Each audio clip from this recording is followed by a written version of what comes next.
The happy life of a fun seeker in Marvel. This video is purely for entertainment and does not infringe on copyrights or laws. The rights to the novel and image belong to the original author. We do not claim ownership. Don't like waiting and want to listen to this fanfic in full now? Subscribe to our Patreon, where you'll find the best fanfics. Chapter 326, Meeting an Old Friend, even though the location is not right. Well, despite Sherlock's strange posture and somewhat disturbed movements, he was undoubtedly the safest person in the entire factory. Knowing the power of special abilities, Sherlock would never casually touch seemingly abnormal spaces, even if they didn't actually have any negative consequences.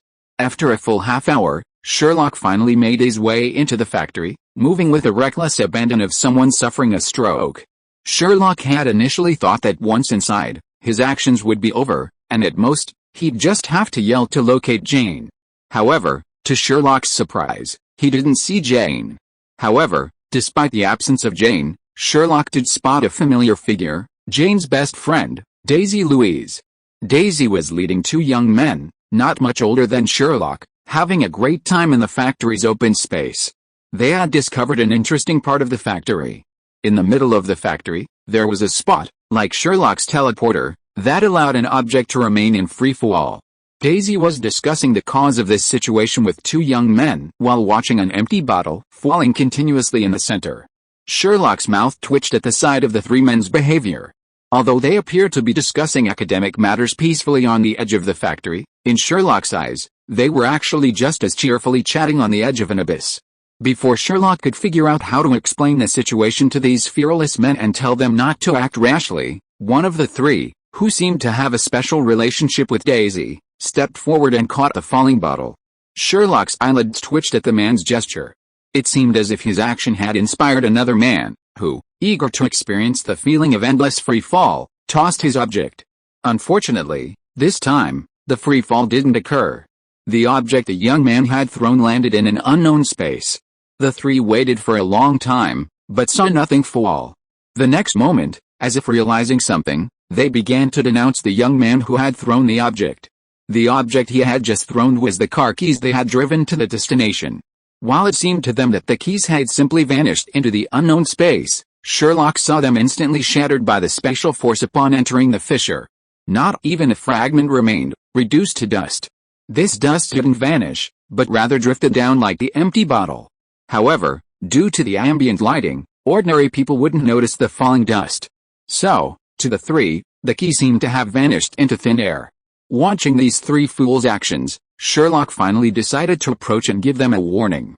After all, if they weren't careful, they could really kill him. Daisy. Listen to me. All three of you, stop moving. Follow my instructions. This is dangerous, Sherlock roared in desperation, demanding the three stop their fighting immediately. Sherlock's success was evident. The moment his voice reached him, the three immediately ceased their fighting. Daisy even looked in the direction of the voice. Upon seeing Sherlock, her face was clearly filled with joy. But remembering Sherlock's warning, Daisy chose to trust this comrade who had once stood with her in the Singles Alliance. At Daisy's call, the three of them froze in place, as if under a spell. Anxiety and fear filled their faces. After all, while they knew there was something wrong with the space, they didn't know where the danger lay. And often, the unknown is the most terrifying. Seeing the three men stop moving, Sherlock pondered for a long time how to get them safely to his side. Finally, he hit on a solution that wasn't a solution. With a twist of his wrist, the famous wand suddenly appeared in Sherlock's hand. Amidst the three people's shocked, excited, and bewildered gazes, Sherlock reversed the wand and placed the tip to his lips. Then, like blowing a trumpet, he blew a stream of golden, shimmering dust from the end of the wand. This shimmering dust floated in the air, quickly forming several irregular, ever-shifting geometric shapes. This was Sherlock's unwise solution. He used a revealing spell to enclose the dangerous area, serving as a warning to the three fools, ensuring their safe exit. When Sherlock's revealing spell was complete, the three saw that one of the young men had already stepped halfway into the spatial geometry marked by the revealing spell. Be careful not to touch those things marked with shiny powder. Be careful and move slowly towards me. With Sherlock's shout, the three men instantly realized the sheer danger of their actions. It was pure dancing on the threshold of death, a flash before the king of hell. This time, They didn't dare to play around anymore. They carefully maneuvered themselves to Sherlock's side, using a similarly underdeveloped brain and completely undeveloped posture as Sherlock. Only when they were all by Sherlock's side did Daisy seem relieved and slapped Sherlock's shoulder hard. "Young man, long time no see. What's up? Are you missing my beauty and coming to see me?" Sherlock rolled his eyes at Daisy's unreliable greeting. Although he knew she had just experienced a near-death experience and was trying to calm her nerves, instinctively, Sherlock couldn't help but retort. "Stop being so narcissistic. I was asked by Jane's quantum superposition boyfriend to come here and act as a peacemaker. Don't let Jane's quantum superposition boyfriend collapse directly into an ex-boyfriend. By the way, where's Jane?" Chapter 327 The Disappearance of Jane. No one reacted until Sherlock mentioned Jane. But when Sherlock did, Daisy's feigned composure instantly transformed into the panic of a soldier who'd forgotten to pick up his own child from school. OSHT. OSHT. Hurry, hurry, Sherlock, hurry. Jane's gone to the second floor of the construction site. Go get her. The stairs are that way. Daisy pointed the way to the second floor with a sharp, crackling sound. Without hesitation, Sherlock glanced at Daisy and the two young men beside her and offered solace. "It's safe here. You guys stay here. I'm going to buy some oranges. Phew, I'll pick up Jane and be back soon." Sherlock instinctively resorted to the ever-popular back-viewing meme, but mid-sentence, he remembered he was in the Eagle Sauce's home, and that the people here wouldn't imitate Zeus Iking's back-viewing, so he changed his tune. As expected, neither Daisy nor the two young men understood Sherlock's joke. Sherlock could only sigh in utter boredom at being misunderstood, then once again departed with his uncaring, underdeveloped brain and completely underdeveloped cerebellum. Because Sherlock could sense the difference in the space, he didn't use a revealing spell when leaving, which made his movement seem a bit unhinged. "Young man 1, sure thing, did we get here this way just now? By the way, do you think this guy is the wizard from the Battle of New York?" "Young man 2, I don't know, but he looks a bit unusual. I don't think this one is fake, though." The two young men then turned their gazes to Daisy, who stood between them. "Daisy, I don't know if it's normal, but it definitely exudes silliness in the face of danger. Also, don't look at me like that, I don't know. But honestly, I don't think it's fake." After Daisy finished speaking, the three of them exchanged glances and then fell silent, resolving that no matter what, they would never again bring up this unpleasant past. While they wouldn't discuss this dark past, each of them had a different agenda. After all, as members of the American family, who wouldn't love a wizard who could fight, defend, and handle logistics? The two young men were already scheming about how to pose for an autographed photo.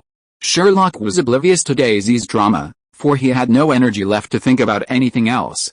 The closer they got to where Daisy had mentioned Jane, the more chaotic the space became. Various spatial cracks, traps, and loops appeared one after another, and there were even some extremely hidden spaces that even Sherlock, with his full senses, would occasionally be caught in. By now, Sherlock had found himself falling back 5 or 6 meters 3 times while walking. But hard work pays off, and after enduring countless trials and tribulations, Sherlock finally spotted Jane. Jane was truly a true master of the game. Sherlock had been cautious and painstakingly advancing, but Jane, it seemed, had arrived with such ease. Sherlock had been like a zombie with an underdeveloped cerebellum, moving with such care and freedom, as if his brain and consciousness had just tamed his body and limbs. But look at Jane, carrying a testing instrument, moving with such care and freedom. Despite her cautious progress, she'd bumped into countless chaotic spaces along the way, yet nothing had happened. Sherlock's face twisted in disbelief. Though Sherlock's jealousy was flaring, as a friend, Sherlock remained reliable. The moment he spotted Jane, he called out to her. "Jane! Stop!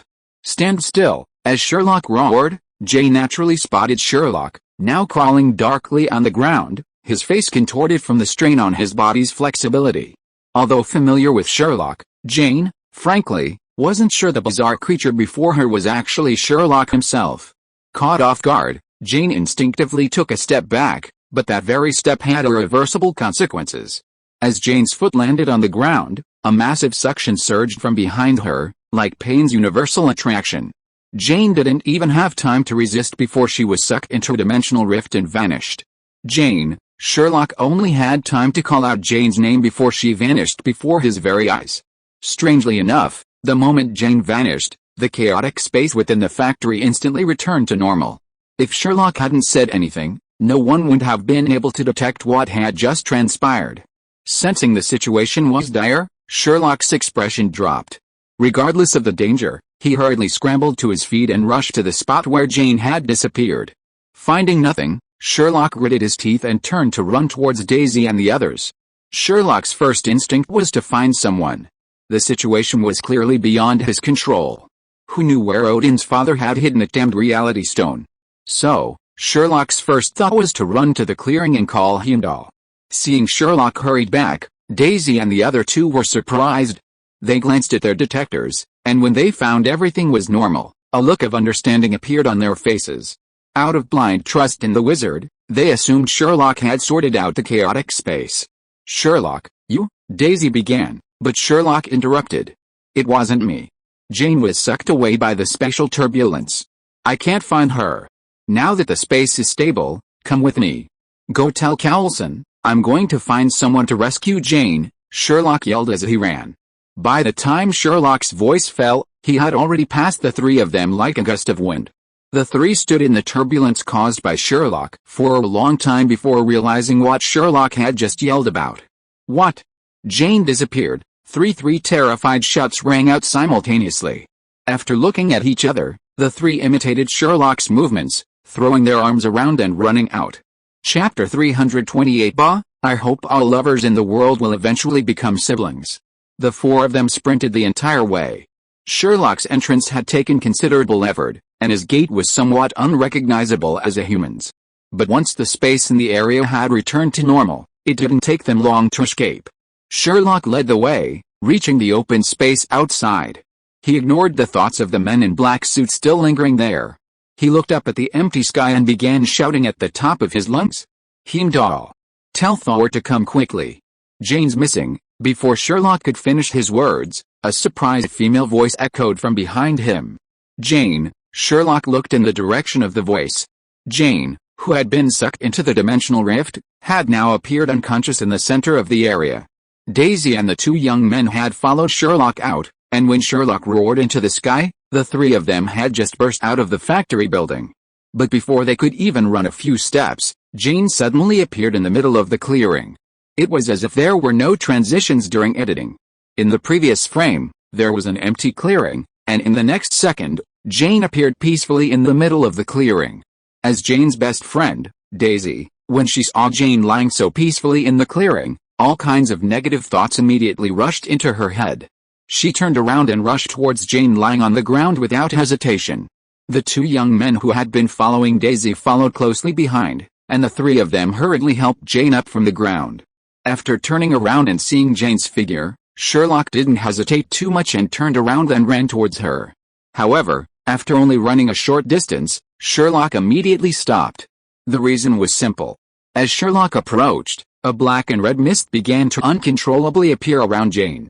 This intermingled black and red mist, seemingly possessed by consciousness, ignored Daisy and the other two, startled by the sudden change, and stretched itself towards Sherlock. From the moment the mist appeared, Jane, though still unaware, began to look in agony. This sudden change left Daisy, the other two, and Sherlock completely bewildered. Not only Sherlock and his companions, but even the men in black suits standing around him were filled with confusion. Out of caution, Sherlock experimented. The closer he got to Jane, the thicker the mist grew, and the more painful her expression grew. However, as long as Sherlock maintained a certain distance, the mist would gradually distort and dissipate, eventually returning to her body. Watching this absurd scene, Sherlock was completely stunned. What the hell was going on with this reality stone? Why was it even distinguishing between people? If the situation weren't so strange, Sherlock wouldn't have been sure what was going on. He truly wanted to stand before the reality stone, grab it by the collar, and ask if it was discriminating against him. Why was it staring at him? Sherlock was right. Compared to Jane, the reality stone favored Sherlock. All the spatial anomalies Sherlock encountered since approaching the factory were the result of the reality stone's attempt to pull Sherlock into the dimension sealed within it. Unfortunately, Sherlock, relying on his ability to sense spatial anomalies, thwarted the Reality Stone's attempt. Unbeknownst to everyone present, the factory wasn't dangerous just because Sherlock saw it as dangerous. But only after he entered. The men in black suits and Daisy and the other two seemed so dangerous to Sherlock because of the difficulty the Reality Stone had adjusted itself to after sensing Sherlock's approach. In such a bizarre situation, not only Daisy and the other two, but even the experienced Sherlock didn't know what to do. Ultimately, Sherlock could only temporarily distance himself from Jane, burying his head in his hands, and pondering. Sherlock wasn't sure if Heimdall could hear his call. If Heimdall couldn't, then the only person on Earth who could handle this bizarre situation was the bald Ancient One. But Sherlock was genuinely nervous about facing the Ancient One. It wasn't the overwhelming power that frightened him, but simply the Riddler's fear. Putting aside the Riddler's unique characteristics, Sherlock was also nervous about the Time Stone. While Sherlock's HP magic was uncanny in the Marvel Universe, some of it even bordered on the realm of the law. But the only thing in HP that could truly connect to time was the Time Turner, and compared to the Time Stone, the Time Turner was a fragile wreck. Seeing how even a novice like Strange could transform into a negotiator with the Time Stone, Sherlock didn't believe the Ancient One, a master who had wielded the Time Stone for centuries, could be any less skilled than Strange. Perhaps in front of the Ancient One, no matter who you are, the color of your pants today wouldn't escape his notice. This was what made Sherlock's heart tremble. No one wanted others to know the color of their pants. No one. Just as Sherlock was still holding his head, debating whether to take Jane to the Ancient One, a colorful beam of light suddenly descended from the sky onto the open space next to Sherlock. With a loud thud of the Rainbow Bridge landing, Jane slowly woke up on the other side. After the light of the Rainbow Bridge faded, Thor, holding his meow hammer, hurried out from within. The jerk didn't even glance at Sherlock, running straight towards Jane, who was sitting on the ground, being supported by others. Jane, upon seeing Thor, struggled to stand, pulling herself up with the help of those around her. When Thor approached, she slapped Thor in the face with a mighty blow. The force and sound were so strong that even Sherlock, standing far away, was stunned. Due to the distance, Sherlock couldn't hear what Thor said to Jane. Thor seemed to say a few words, and then Jane backhanded him a resounding smack. Sherlock was completely stunned. God knows what was going on over there. Sherlock was like a shrew in a melon field, unable to get his hands on the melons, jumping up and down anxiously. God knows how much it hurts a rabbit who loves to watch the fun without access to the melons. Before Sherlock could figure out what the two had just done, Jane and Thor were hugging and chewing again. Seeing this affectionate scene, Sherlock could only be certain of one thing: Thor had successfully collapsed his quantum superposition state into his boyfriend's state. While the scene was beautiful, the anger of a single man still made him curse. After suffering 10,000 points of critical damage, Sherlock silently spat in the corner. Pah, damn, sour stench. Chapter 329: The Second War Between Sherlock and Thor. The idea of a couple should be a beautiful thing. After all, the scene just now reeked of overbearing literature. Thor, the overbearing prince of Asgard, fell in love with Jane, a poor girl from Earth, despite his parents' objections. When Jane was in danger, he disregarded her parents' prohibitions and secretly came to Earth in search of true love. After a long separation, Jane met again. In tears, she gave Thor 2 big slaps, accusing the overbearing prince of leaving without saying goodbye and accusing him of his mistakes. Then, the overbearing prince forcefully kissed her beloved. With a kiss, the two parted ways, reconciled, and began a passionate romance. This scene would be a complete dimensionality reduction blow for the American pop culture. How could an American pop culture star, unexperienced by the bombardment of short videos, resist such a typical overbearing CEO plot? Just look at the expressions of Daisy and the other two behind the two men. They all looked overwhelmed, and the one woman and 2 men were all beaming with smiles. But it wasn't the same for Sherlock. After being bombarded with sketches like the crooked-mouthed Dragon King, the overbearing CEO, the grudges between wealthy families, the true and false daughters, the underdog's counterattack, and the ups and downs of officialdom in his previous life, Sherlock felt uncomfortable watching Thor, who is currently playing out the overbearing CEO plot. It was that awkward feeling of digging his toes into the ground, as if he had witnessed the absurdity of the overbearing CEO plot firsthand. Even if he took a step back and simply looked at the scene between Jane and Thor from the perspective of supporting a couple, Sherlock also felt extremely embarrassed. After all, The main conditions for supporting a couple are that the two people have to be a good match, and they don't have to be too familiar with each other. After all, distance makes beauty. But look at these two people, which of these conditions do they meet? Jane looks very similar to Natalie Portman. Both of them have that aloof look. Not to mention Thor, he even looks more like Soo Jin-jiang than the actor who played Thor in his previous life. Can you support the Natalie Portman and Soo Jin-jiang couple? Sherlock couldn't do it anyway, and the most important thing was that Sherlock had been forced into it since Thor started dating Jane. Hell, the last time they were in Asgard, Thor wrote a love letter to Jane that was written by Sherlock. How could Sherlock possibly handle this? Therefore, Sherlock watched the two's interactions with a look of disgust from beginning to end. Perhaps because Sherlock's gaze was too glaring, Jane and Thor chatted for a while without paying attention to anyone else, then noticed Sherlock standing 10 meters away. Out of concern for her friend and care for single people, Jane seemed to want to come over and say something to Sherlock. Because of the distance, Sherlock didn't know what Jane and Thor said. He only saw Jane exchange a few words with Thor before walking towards Sherlock. But before she'd taken 2 steps, Jane paused. As she approached, a dark red mist began to emanate uncontrollably from her body, and a look of distress crossed her face. As if she were having a heart attack, Jane clutched her chest, and with the dark red mist surging uncontrollably from her body, she fell to one knee. Seeing Jane in danger, Thor instinctively swung his Meowth hammer towards whatever threatened Jane's safety. The only person who could truly be considered a threat was Sherlock, who stood there in bewilderment, unable to speak up to stop Jane. Sherlock practically watched Thor swing the Meowth hammer towards him, feeling completely queasy. Damn it. You're so close to me, you could have just reached out and pulled me back, but you're actually swinging a hammer at me? You're such a jerk who values love over friendship, Thor. Knock. You. Man. Buddy. MILF. Of course, with the speed of the Meow Meow hammer, despite the deafening roar in Sherlock's head, he had no time to translate it into sound waves. His powerful fighting prowess prompted Sherlock to instinctively pull out his wand from the library and apper it. With a crackling sound of space warping, Sherlock disappeared from the Meow Meow hammer's path. When he reappeared, he was on the other side. Of course, Sherlock wasn't stupid and maintained a safe distance from Jane. With Sherlock's departure, Jane's abnormality vanished in an instant, as if nothing had happened. Jane returned to normal, stood up, and looked at Sherlock with a puzzled expression. Thor, seemingly realizing his folly, summoned the Meow Meow hammer back mid-flight. Although it seems like a long time has passed when written down, in reality, everything happened in just a few breaths. Although this incident did not cause any irreversible consequences, Sherlock's face was still terribly dark. Just a little bit.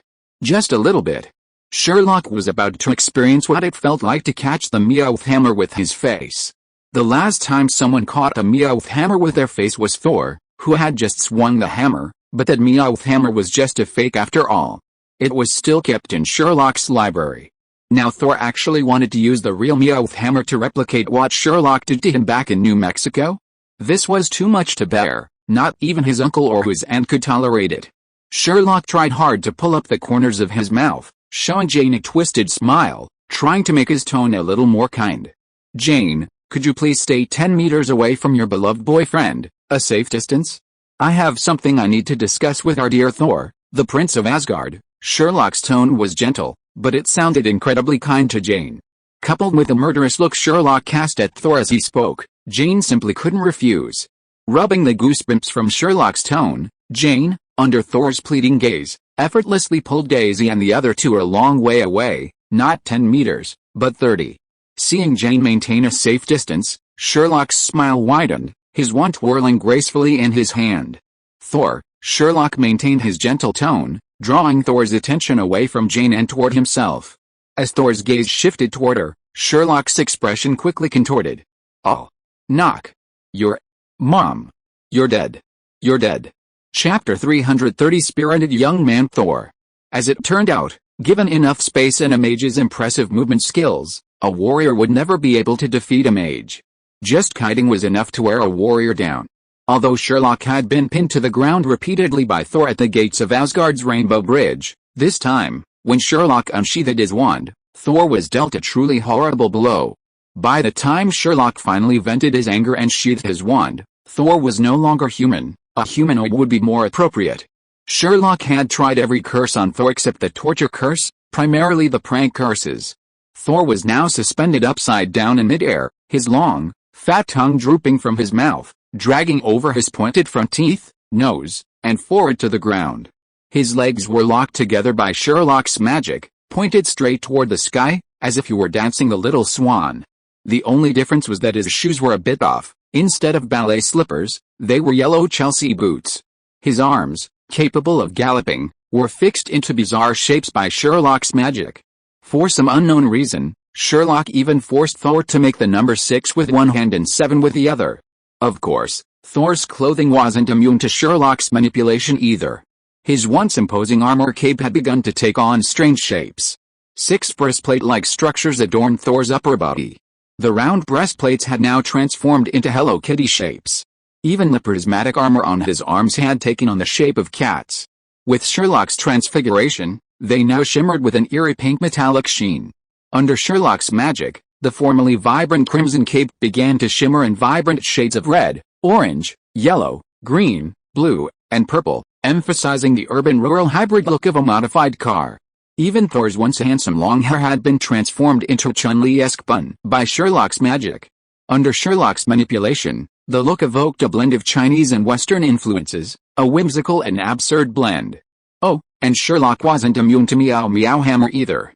Of course, expecting Sherlock to lift it was sheer nonsense, but that didn't stop Sherlock from manipulating Thor to use a piece of tongue hanging down to the ground to bind the handle of Meow Meow Hammer. Using Thor's tongue to wield Meow Meow Hammer, after all, technically, even a tongue is Thor himself, isn't it? But Sherlock was truly enlightened. This was the first time in his 2 lifetimes that a hammer had accurately conveyed the emotion of disdain. On the other side, Jane, Daisy, and the other 2 were also having a rough time. Daisy, for her part, was unconcerned, already rolling on the ground with the 2 young men, laughing so hard they were holding their bellies. Jane, however, was caught on the middle, feeling incredibly uncomfortable. You could say it was a joke, but the joke was on her boyfriend. But Thor's bizarre, rural-influenced appearance was ridiculous. Of course, Sherlock wasn't some devil.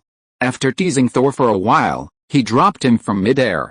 Of course, dropping him down didn't help him recover, but his rural-influenced appearance didn't help him recover.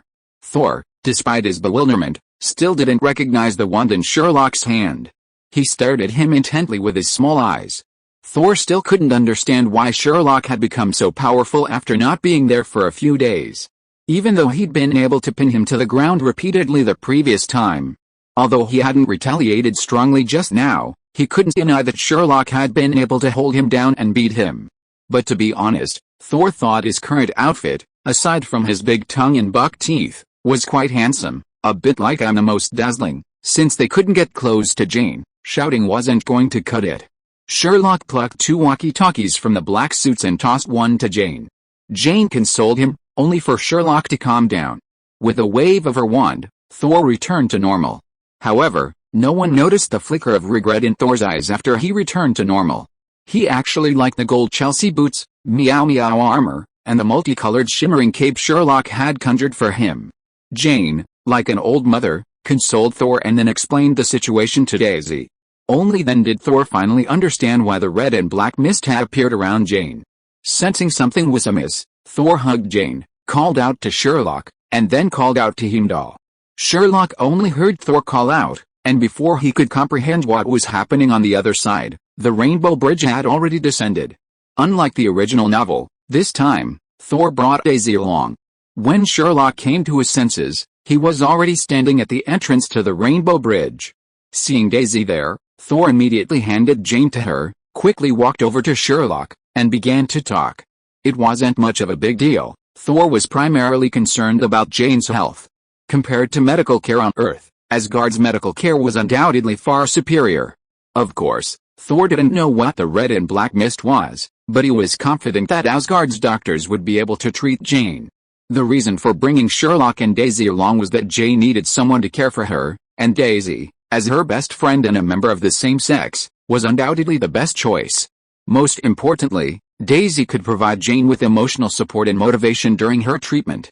On the other hand, Since the red-black mist emerged from Jane's body when Sherlock approached, it proved that this unknown mist was particularly fond of Sherlock. As Sherlock's good friend, Thor couldn't just leave his friend there. If another red-black mist like this appeared, given Earth's medical conditions, wouldn't his brother have died if he hadn't rushed to it?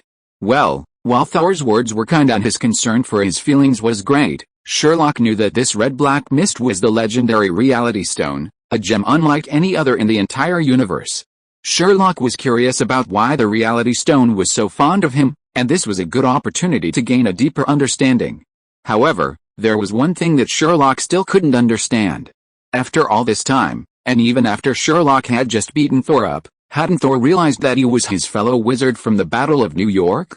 If you're listening to this novel on a channel other than Fanfic World, it means they downloaded and uploaded it without effort. We cordially invite you to visit our channel, Mundo Fanfic Novelis.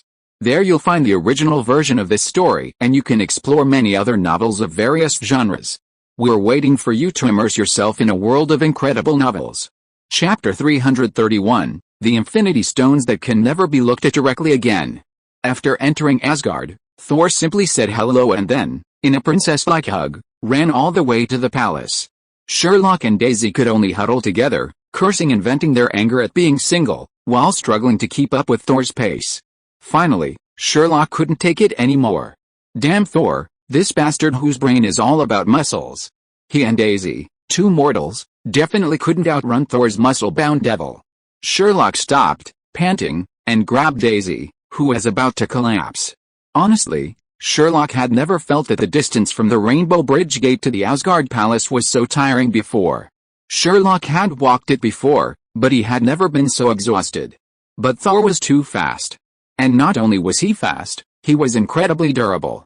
Sherlock and Daisy had to sprint almost the entire time to keep up with Thor, and Sherlock had to drag Daisy, who was just an ordinary person, along with him.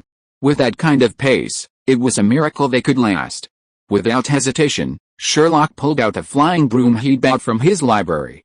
While riding it was embarrassing, compared to being exhausted, Sherlock felt the shame was nothing. He decisively mounted the broom, pulling the exhausted Daisy behind him. Sherlock maneuvered the broom slowly, following Thor. It was a much better experience this time. The only downside was Daisy's constant wiggling and adjusting her stance after she'd recovered. Every time Daisy adjusted her stance, Sherlock's broom would start shaking uncontrollably, making it difficult to steer. Fortunately, their speed and altitude were low, allowing Sherlock to maintain steady control. Even once they reached the Asgardian palace, they showed no sign of dismounting. They remained perched on their brooms, watched by everyone as they followed Thor into the palace's infirmary. By the time Sherlock and Daisy arrived, Jane was lying on what looked like an operating table, surrounded by robotic arms that emitted red light, scanning her body. Daisy, having jumped off Sherlock's broom, immediately rushed to Jane's side.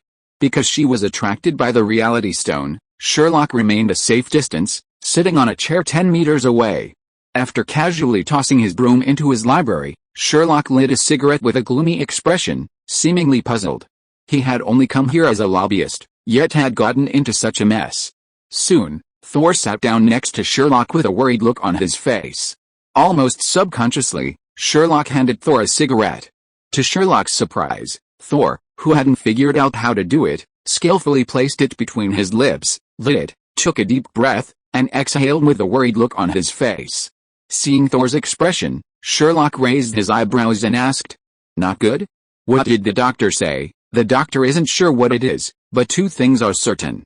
First, it's deeply embedded in Jane's body.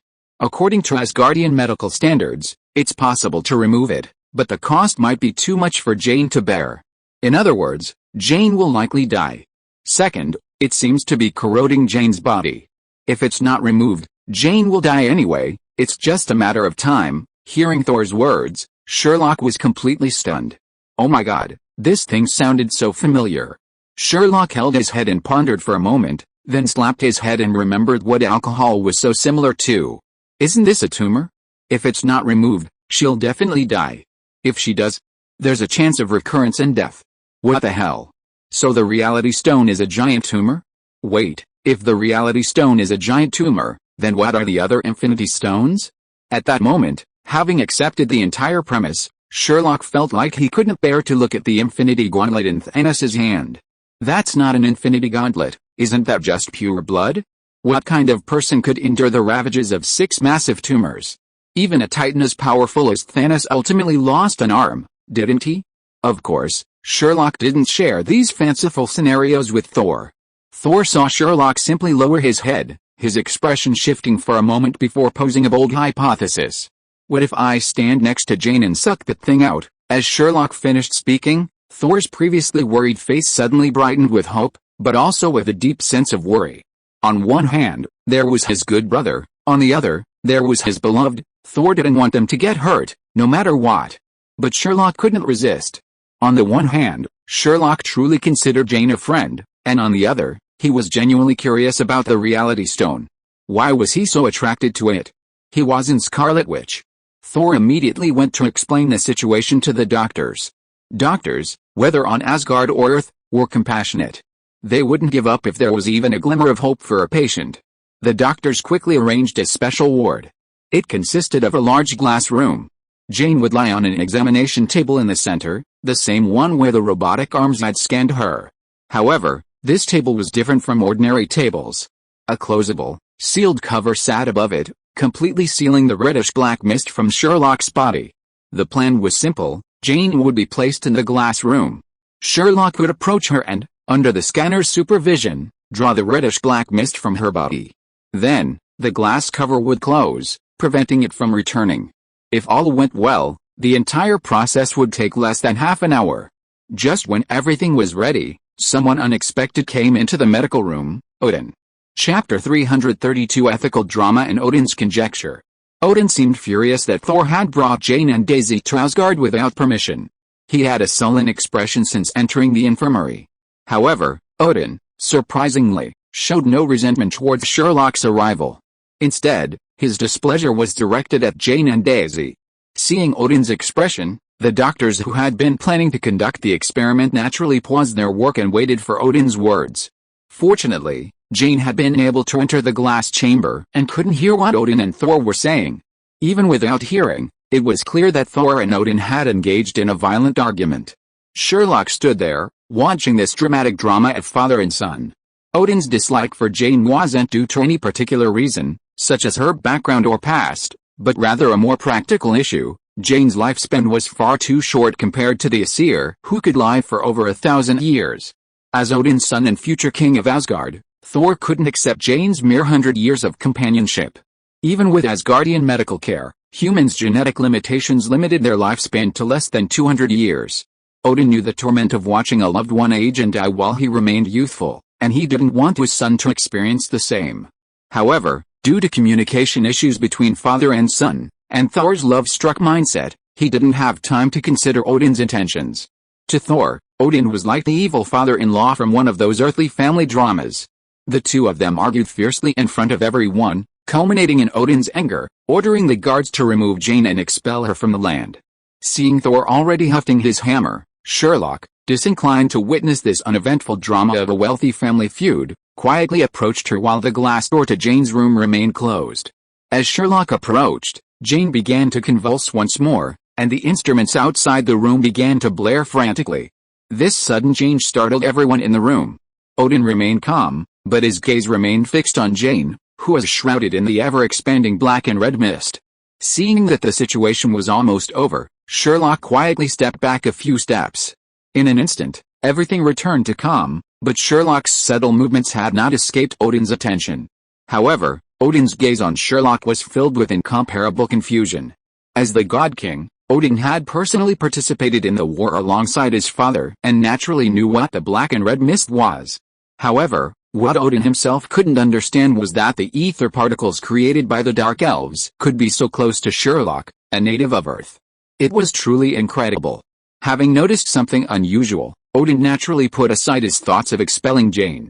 He waved away the guards and, accompanied by the Asgardian doctors, entered Jane's hospital room to confirm his suspicions. Millennia of life and his exalted status had given Odin unparalleled insight. Among Sherlock's current acquaintances, no one possessed greater knowledge and insight than Odin, not even the Ancient One. Entering Jane's room, Odin personally examined her and quickly came to the conclusion that the so-called ether created by the Dark Elves was in fact one of the Infinity Stones. Odin sensed the same boundless energy within Jane as the Tesseract. During the war against the Dark Elves, Odin, due to his father's concerns, had been able to observe the ether up close. But now, considering the Dark Elves' conviction that the ether could plunge the 9 realms into darkness, it seemed only the power of the Infinity Stones could have been responsible. While Odin confirmed the ether was an Infinity Stone, he couldn't pinpoint which one it was. He remained silent, simply mentioning the ether and the Infinity Stones. After all, the Infinity Stones, as the secret treasures of the universe, were incredibly valuable. As the saying goes, wealth can move the heart, a fact Odin, having lived countless years, understood all too well. The doctor, who had also left the room with Odin, also delivered some bad news. While Sherlock could extract the ether from Jane's body if he approached, Jane's body couldn't handle it. Jane's treatment was at a standstill. This time, however, Odin didn't threaten to expel Jane. Instead, he told Thor to take Jane and Daisy to Asgard for a safe stay. Thor didn't object. To Thor, Odin was completely different from his mother, Frigga. His mother was undoubtedly much more approachable than Odin. Furthermore, as the queen of the gods, Thor believed his mother's insight was no less than his father's. Whether to protect his love or to find a way to save Jane, Thor felt it was necessary to let his mother see the girl he had chosen. Therefore, after Odin announced that he would not expel Jane, Thor had no hesitation in taking Jane and Daisy to meet his mother. Sherlock naturally followed Thor, but due to the ether particles, Sherlock couldn't get too close to Thor and Jane. He had to wait until Thor led the way a distance before he could follow. However, this time, just as Sherlock was about to leave, Odin grabbed him from the other side. Honestly, the moment Odin grabbed him, Sherlock's hair stood on end. After all, Odin was a true father-like warrior. Even with his age and decline, he was no match for Sherlock. What? Sherlock's unforgivable curse had already violated the rules, and he still couldn't defeat Odin? No kidding. Even if the big melon has been epically enhanced, it still needs to be able to truly defeat someone. Don't look at Odin's age. But when the fight comes, just see if he can just use his body to hammer you. While the Asgardians may look identical to Earthlings, in fact, if you don't tell them apart, they're a genuine race. Their physical strength is beyond the reach of weaklings like Earthlings. Odin may be old, but if he wants to, tearing a living person apart is no big deal. Chapter 333 Odin entrusts his son to his care. Honestly, Sherlock was a bit intimidated facing Odin alone. Strength was one factor. After all, Sherlock couldn't quite match Odin, and they were on his turf. But the main feeling was that intimidation one gets when facing an elder. How can I describe it? It's like when you're drinking with your buddies, cigarettes in hand, glasses in hand, talking dirty, raving about technicians and beauties. Then you turn around and see your parents and your brother's parents sitting at the table next to you. Isn't that a sudden daunting feeling? In a split second, you go from a seasoned businessman to a well-behaved, obedient child. That's exactly how Sherlock felt when facing Thor's biological father, Odin. It wasn't quite like meeting your father-in-law, but it was pretty close. It was that awkward, intimidating feeling. But Odin had spoken, so Sherlock couldn't disobey, right? And Thor, a jerk who had no friends but the opposite sex, didn't even notice him. He was completely absorbed in Jane, completely oblivious to Sherlock's lack of attention. Sherlock was practically mad at Thor. He and Thor were definitely not compatible. Though he was cursing inwardly, Sherlock maintained a smile and a docile demeanor as he followed Odin. Odin led Sherlock through the palace, twisting and turning, until they arrived at a room with a small porch. 2 guards stood at the door. Sherlock knew that in European courts, rooms with porches were primarily used to prevent eavesdropping. After all, a large door wouldn't protect against eavesdropping, but with a small porch, no matter what someone said, no one outside could hear. Seeing Odin leading him to such a room, Sherlock felt a wave of unease. What the hell was he trying to do? After all, rooms like these were mostly used for discussing confidential matters. Sherlock believed that as an Earthling, even with a close relationship with the Asgardian prince, he couldn't possibly be so close to prying into such secrets. But faced with Odin's invitation, Sherlock finally gritted his teeth and entered the room. After all, Odin was his elder. Even without considering his strength, his age alone, and his innate respect for the elderly and the young, forced Sherlock to respect him. For a full half hour, no one outside knew what was going on in the small room. After that, Sherlock walked out of this secret room with a strange expression on his face. During that half hour, Odin examined Sherlock's body, including his magic, and then shared some of his theories and secrets. What shocked Sherlock the most was what Odin revealed about the Infinity Stones. In fact, the Infinity Stones are sentient and will actively approach those with equal or greater abilities. This is their instinct. Of course, this situation isn't a good thing for those who possess the Infinity Stones. After all, there's no guarantee your enemy won't possess a greater affinity for their powers than you do. Therefore, to maximize the potential of the Infinity Stones, countless races across the universe have harnessed their ingenuity, such as the Ancient One's Eye of Agamotto and Asgard's Tesseract. Even the Infinity Gauntlet is a more powerful piece of equipment, capable of forcibly harnessing the full power of the Infinity Stones. Of course, with greater power comes a greater price. In this case, nothing in the universe can withstand the impact of such a powerful force. According to Odin, Sherlock had a vague idea of why the Reality Stones favored him. Tony had examined Sherlock after revealing his magic to him. Sherlock's magic differed from that of Camartage. Camartage's magic primarily relied on energy exchange to achieve various magical effects. Sherlock's, on the other hand, was a pure, unconscionable manipulation of the rules. Take the levitation spell, for example. When applied to an object, it effectively negates gravity and, even beyond the rules, instructs the object to float. And then, the object actually does so. Just tell me, isn't that unreasonable? Of course, aside from this, Odin spent most of his time rambling on about other things with Sherlock. It was those other things, for some reason, that sounded strange to Sherlock. It was like, entrusting an orphan to someone? And entrusting an orphan to someone else would be fine, like Liu Bei entrusting his orphan to Zhuge Liang. But the key point was, Odin entrusted his orphan to Thor, a man far more powerful, stronger, and several times Sherlock's age. There were so many things to complain about, Sherlock didn't even know where to begin. But Odin rambled on like a dying father, and what else could Sherlock say? He just smiled and agreed. After Sherlock left Odin, he went to Frigga's house to find Thor with a strange expression on his face.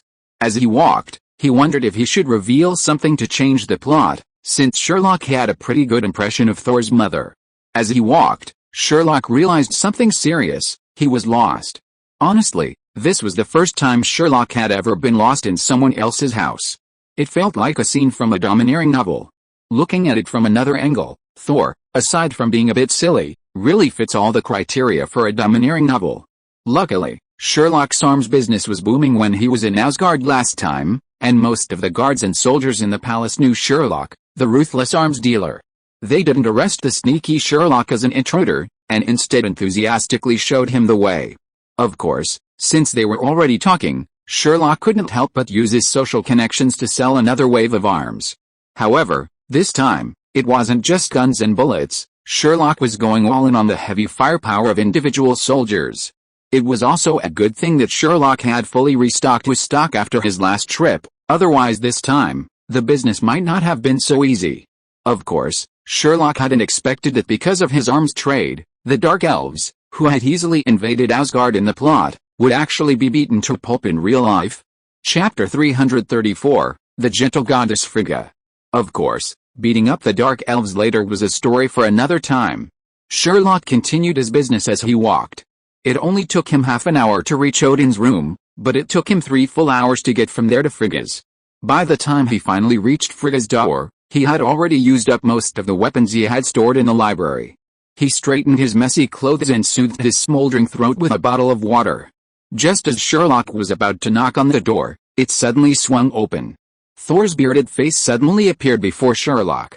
He was startled by the sudden appearance, and whether it was intentional or knee-jerk reaction, Sherlock punched the suddenly appearing face. With a cry of pain, Thor collapsed headfirst onto his mother's door, his eyes etched with a black eye. Sherlock was embarrassed.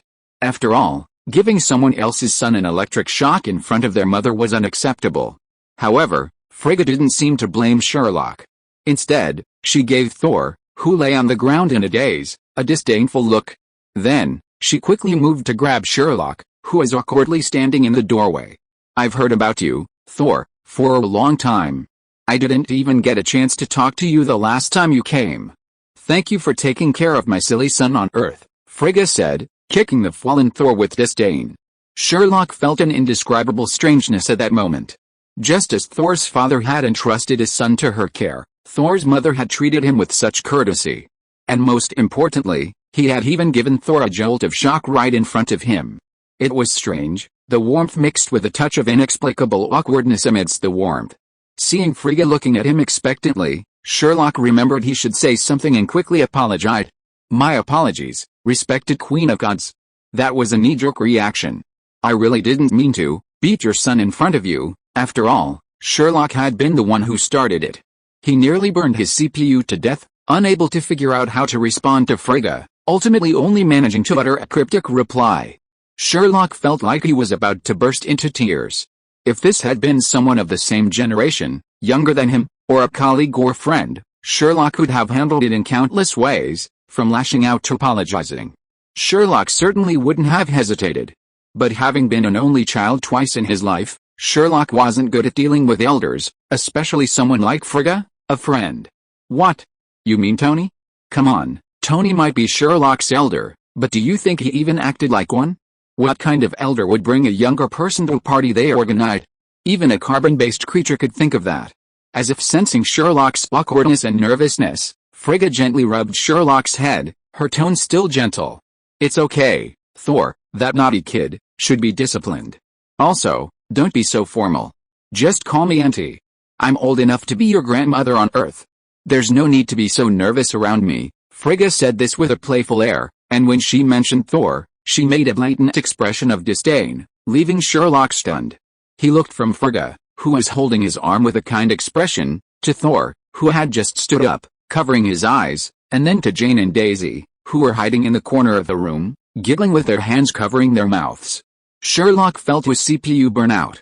Especially when he looked at Frigga and Thor, he recalled Thor's childhood, when he was banished to Earth by Thor, and how he'd been so immature, calling himself the Prince of Asgard and the bravest warrior. Looking at Frigga, whose IQ and EQ were both incredibly high, Sherlock began to wonder if Thor, that idiot, was really Frigga's biological son. If he was, then Thor was truly screwed. He hadn't inherited any of his mother's talents. Look at the Queen of Gods, with her incredibly high EQ. She still hasn't called Earth Midgard, but rather Earth. If it were Thor, this idiot, he probably wouldn't have noticed. And looking at the situation in the room, it was clear that both Jane and Daisy were deeply fond of Frigga, the Queen of Gods. Compared to his mother, Thor was truly hopeless. It was obvious that Odin truly loved Thor, no difference at all. After a few brief pleasantries with Frigga, Frigga seemed to notice Sherlock's gaze constantly directed at her idiot son, who was covering his eyes. She immediately understood what he meant. She ended the conversation, pulled Jane and Daisy aside, and began to talk in private. Seeing that Frigga had let him go, Sherlock almost immediately began to telegraph Thor with his eyes. "Fuck, Thor, you idiot, are you really Aunt Frigga's biological child? The difference is too big." Even though Thor now had a black eye and only one eye left, covering it with one hand, his ability to receive Sherlock's telegrams was no less than impressive. After receiving Sherlock's ruthless complaints, Thor glared and immediately retorted with a telegram. "Fuck you, I'm definitely my mother's biological child. Loki was adopted." "What do you mean by that?" After receiving Thor's telegram, Sherlock decisively rolled his eyes, his meaning clear. "You didn't inherit any of my good qualities." Seeing Sherlock's speechless expression, Thor clenched his fists in anger. Honestly, if his mother hadn't been watching, just based on Sherlock's words, Thor would have dragged Sherlock into practice, letting Sherlock feel the weight of the meow meow hammer on his face. Of course, playfulness aside, Thor didn't forget his business. Seeing Sherlock's expression of disregard, Thor didn't care whether his mother was there or not, and rushed over to grab Sherlock and walked out. Sherlock thought Thor was seeking revenge, so he naturally fought back desperately. However, in a battle of physical strength, even 10 Sherlocks tied together wouldn't be able to defeat Thor, a fool with a brain full of brawn. In the end, Sherlock was dragged out of Frigga's room by Thor. As soon as the door closed, Thor's expression suddenly became serious, and he said to Sherlock, "Sherlock, I know what's inside Jane's body, and I know how to save her. I have a plan, but I need your help." Chapter 335 Sherlock, is that a tumor on your shoulder? Honestly, Sherlock was delighted when Thor mentioned his plan. It was like the surprise of discovering that his own pigs had not only dug up cabbage but had also grown brains. Sherlock put on a face that said, "Please begin your show," and looked at Thor expectantly. Thor wasted no time and immediately explained his so-called plan. Sherlock had initially looked at Thor with anticipation, eager to hear about the boy's brain development. But once Thor had revealed his plan, Sherlock's expression gradually turned strange. Thor's plan was simple. First, Thor had learned from his mother, Frigga, the origins of the Dark Elves and the specific ether particles they referenced. Based on this, Thor planned several steps to rescue Jane. The first step was to gather information about where the Dark Elves were residing in the Nine Realms, a fact Thor had already learned from his mother. Step 2, Thor, Sherlock, and Jane, while his father wasn't paying attention, crossed the Rainbow Bridge and reached the Dark Elves' lair. Step 3, just hammer them. Step 4, after the Dark Elves were subdued, they were instructed to extract the ether from Jane's body without harming her. Step 5, once everything was settled, Thor and Sherlock returned to Asgard with the ether and a restored Jane. After Thor finished speaking to Sherlock, Sherlock gave a look of a man in a subway car. "What the hell are you talking about? Just hammer them? And you're beating them into submission? Your plan was brilliant. I hope you don't plan it again next time. You've forgotten you're a carbon-based creature, not a machine. You have a limit to your stamina. If the Dark Elves were truly numerous, they'd wear you down with just their wear and tear. Even a large number of ants can kill an elephant. Forget you. Even the Maxim, known as a cavalry harvester and a part-time boiler, even with its water-cooling buff, would still be worn down by a massive wave of enemies, even without ammunition considerations. Even if you're Thor, a powerful Aesir, the son of the god King Odin, and blessed with a divine weapon like Mjolnir hammer, Sherlock absolutely didn't believe you could match the endurance of the Maxim with its unlimited ammunition. Most importantly, even if you called this plan imperfect, Thor still looked at Sherlock smugly, seemingly satisfied with it. Looking at the smug Thor, Sherlock sighed helplessly. She had thought the child had finally grown some brains, the muscles in his head finally receding a bit, but now it seemed Sherlock had been overthinking things. Most importantly, Sherlock had a puzzled expression on his face, but Thor seemed oblivious, constantly hounding Sherlock, repeatedly asking if it was a good plan. Sherlock was now increasingly certain of one thing: Thor wasn't Odin and Frigga's biological child. He hadn't inherited any of Frigga's emotional intelligence or Odin's intelligence. Compared to Thor, Sherlock even felt Loki was more like Odin and Frigga's biological child. While he might be a bit tsundere and arrogant, at least he had intelligence. Seeing Sherlock's expression, Thor grabbed her shoulder and shook it. "Well, Sherlock, my plan is perfect, isn't it? I'll go find Jane now. Let's go right away, shall we?" Thor said, and immediately tried to drag Sherlock along to find Jane and execute their so-called perfect plan. Fortunately, Sherlock reacted quickly and grabbed Thor, who was about to turn around.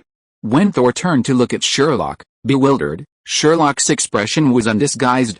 He stared at Thor with disdain and replied, "Thor, tell me honestly, is that a giant tumor on your shoulder?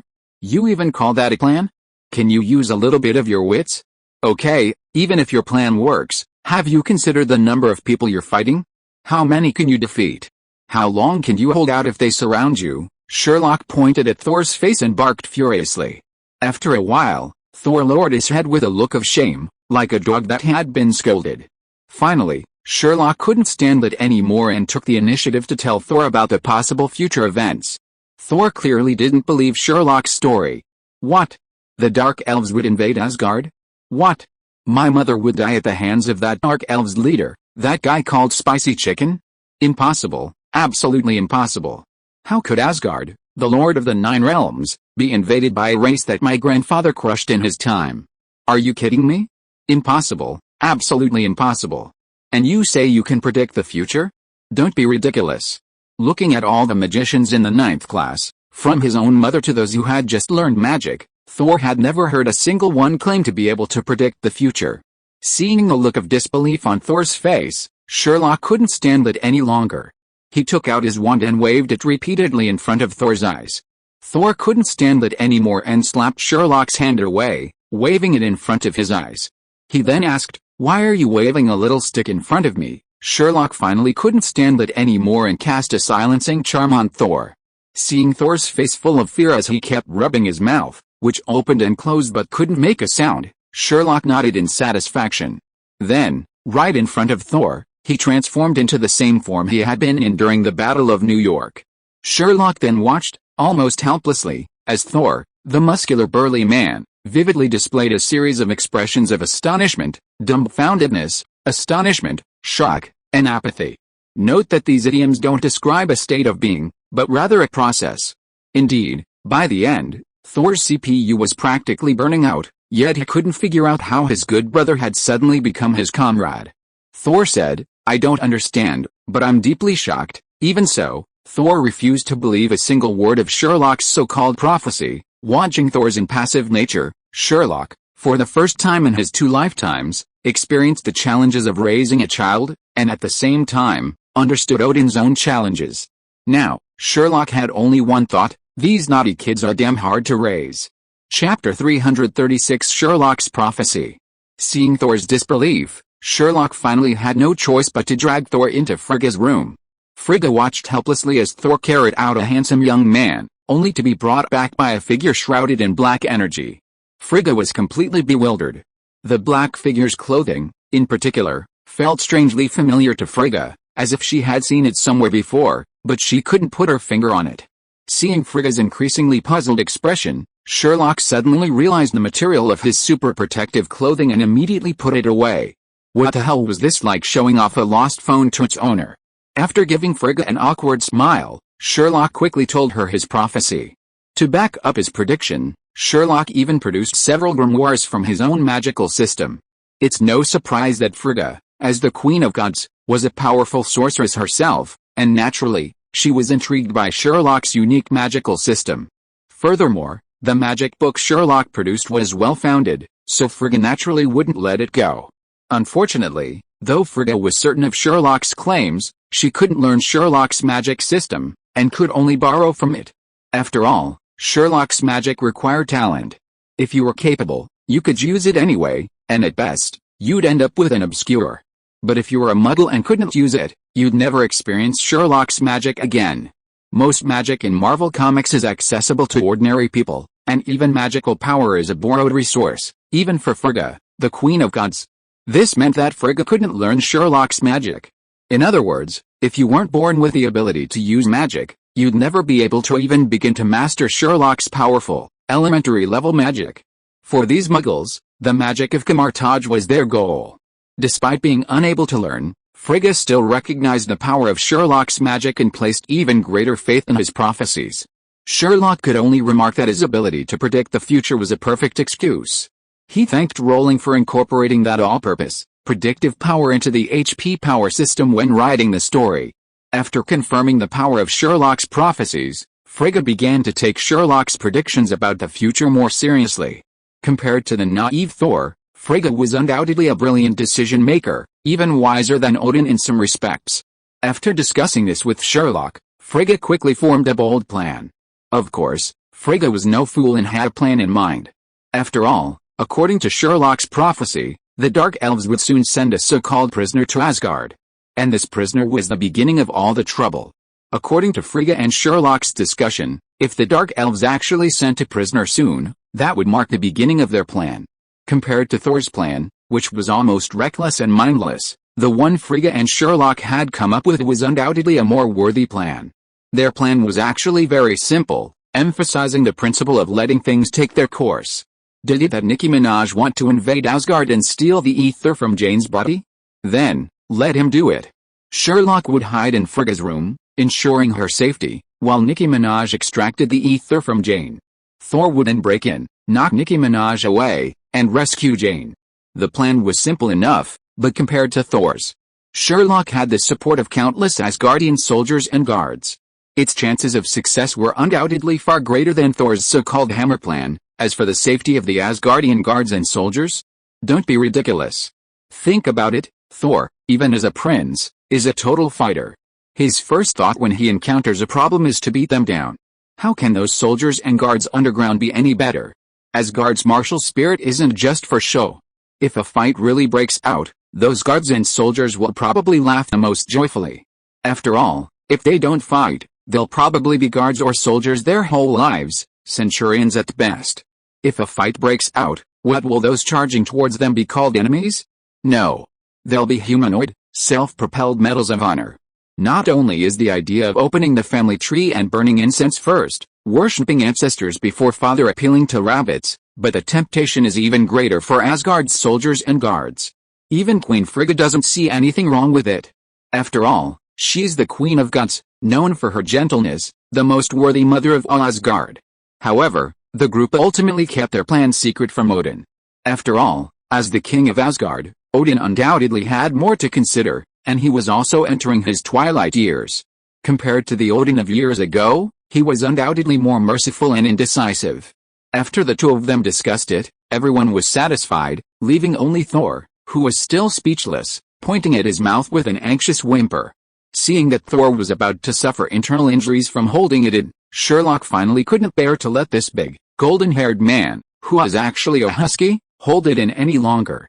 In the end, he waved his wand and lifted the magic from Thor, but what Sherlock never expected was that Thor's first words after being able to speak were to hug Sherlock's shoulders and ask him a serious question. "Sherlock, you were the wizard who stood beside me during the Battle of New York? Oh my God. You actually hid that from me. Damn it, do you even consider me a good friend?" Thor would have been fine if he hadn't said that. After he finished speaking, everyone present, save for Frigga, who helplessly put her hand to her forehead, looked at Thor with a speechless expression. "So you're only now realizing something's wrong with Sherlock. Goodness, that beating you took on Earth was for nothing."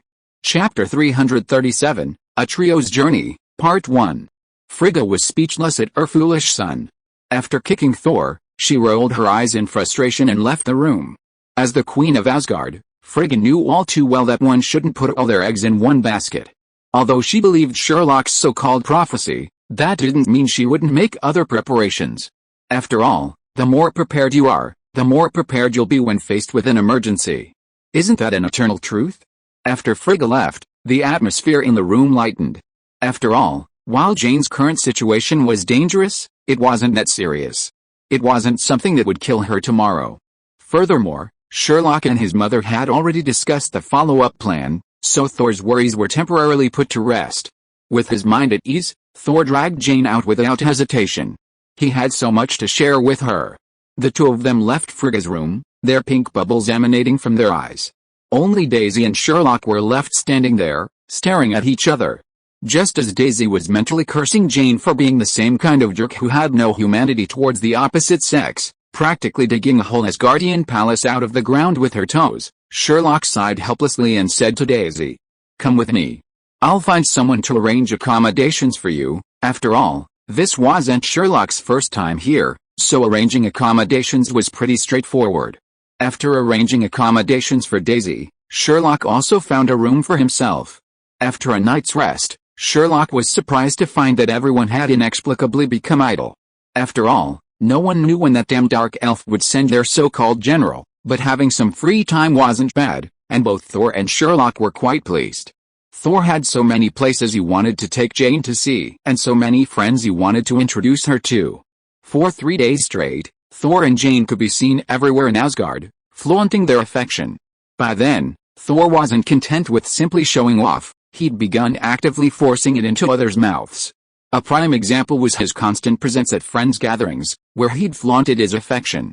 Thor's group of single friends, seeing Thor and Jane, acted like they were the devil, turning away without even a second thought.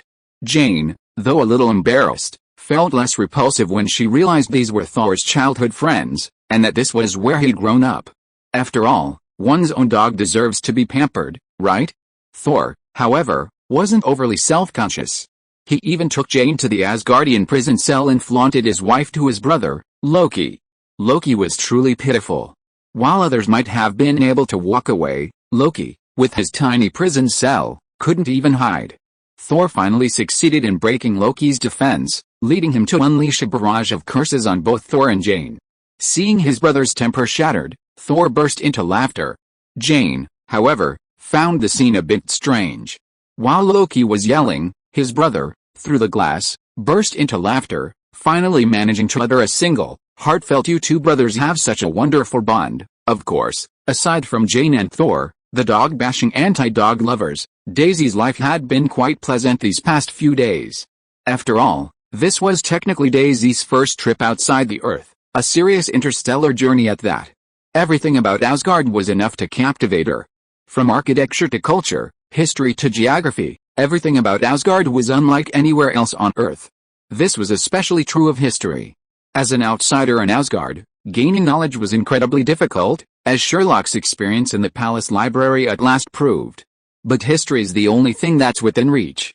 If you only care about it, you'll find it everywhere you go in Asgard. And most importantly, to Earthlings, the entire history of Asgard feels like a magnificent, epic tale. Even Daisy, after learning all about it, swears that if Asgard's history were written into a book or film on Earth, it would be a truly remarkable masterpiece, and winning an Oscar for Best Screenplay would be a piece of cake.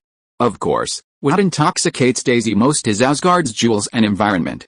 Gems that are incredibly precious on Earth are practically as cheap as stone here on Asgard. After all, Asgard is a legitimate cosmic civilization. Jewels that are incredibly valuable on Earth are, to a cosmic civilization, like stones. After all, the resources in the universe are limitless. It's hard to guarantee there's a planet made entirely of gemstones, with diamonds raining down from the sky and imperial emerald buried in the soil. Therefore, gems aren't expensive in Asgard, they're practically free. The only jewelry that's more expensive than gems is pearls, which require biological processes and time to produce. Similarly, gold isn't expensive. In fact, compared to Earth, it's as cheap as silver. While gold is the universal currency, even for a true cosmic civilization, even precious gold can be mined from countless planets, requiring only a bit of effort. Therefore, its price isn't particularly high. These two factors are enough to make Daisy's lips curl harder than AK's. However, the real reason Daisy's pout, and even her desire to stay in Asgard, is the cosmetics. Asgardians are known for their martial arts, even women are extremely martial. Therefore, cosmetics like lipstick and eyeshadow aren't plentiful here. Even in terms of variety, assortment, and color palette, any Earth-based cosmetics company would outshine Asgard's. Asgardian women don't wear makeup, and they truly don't. After all, sweating through their eyes during battle could affect their performance. But they're incredibly successful when it comes to skincare. They may not wear makeup, but they do care for their skin. Just looking at the ingredient list on those skincare products reveals they're miles ahead of Earth's. Even those alien-only products, whose names can leave you baffled, are truly exceptional. The categorization is even more detailed than on Earth. God knows how devastated Sherlock must have been when Daisy excitedly ran up to him one evening and started introducing a skincare product that could only remove brackets from his face. If you're listening to this novel on a channel other than Fanfic World, it means they downloaded and uploaded it without effort. We cordially invite you to visit our channel, Mundo Fanfic Novelis.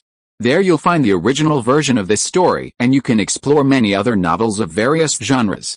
We're waiting for you to immerse yourself in a world of incredible novels. Chapter 338, A Trio's Journey, Part 2. Of course, with the other three having so much fun, Sherlock naturally wouldn't be left alone, weeping and brooding over trivial matters. However, compared to the other three's pure play style, Sherlock's approach was more of a career-oriented one. So what did Sherlock do? He calmly set up a small stall between the palace and the training ground. That's right. Sherlock had come to Asgard to practice his trade, and he was selling items that would be absolutely illegal on Earth. Aside from a few Earth-specific gadgets for the soldiers, guards, and warriors to buy back to impress the beauties, Sherlock's sales were mostly weapons and accessories. After all, Sherlock had bought quite a few weapons the last time he came, all of them were just plain guns. This time, Sherlock finally brought accessories. Even though Sherlock had been a bit of a hawk in his life, his inner money-making savvy remained strong, and he was doing a thriving business. What? Not enough ammo? Look, this thing's called an extended magazine, and it'll satisfy your dream of firing off a blast. What? Not enough? Come on, take a look. We've got the 100-round drum magazine you've been dreaming of. Guaranteed to make your barrel glow red after just 2 mags. What? Contain? No problem, look here. The newly released laser sight, combined with the Piccadilly rail, is easy to install and use, allowing you to point and shoot, saving you the headache of aiming forever. What? Dissatisfied with a lack of close combat capabilities? Come on, A complete set of bayonets for your firearms, customizable and modifiable, guaranteed to be both effective in both ranged and close combat. What? Not personalized enough? That's a lot, comrade. But don't worry, Gunsmith Zyloksha is here online. Whether you're looking for engraving or a color change, we offer a one-stop service. We even have kits to enhance your weapon's performance. As long as the price is right, nothing is off limits. Of course, some people complain about the lack of firearm power, and Sherlock naturally has a way to deal with it. Luckily, Sherlock's inventory is plentiful this time, covering every caliber. Aren't you Asgardians physically strong? Come on, you can use a mortar like a pistol. We can modify it on site, guaranteed to be a complete peace of mind. If you're dissatisfied with a lack of accuracy, no problem. Sherlock can even dismantle and modify the anti-aircraft gun and slip it into your hands. There's no such thing as a court-martial for leveling an anti-aircraft gun here, so go for it. This time, Sherlock even brought a Gatling gun. The large-caliber Gatling gun, armed with armor-piercing depleted uranium rounds, would make even the silicon-based Optimus Prime bow down to his knees.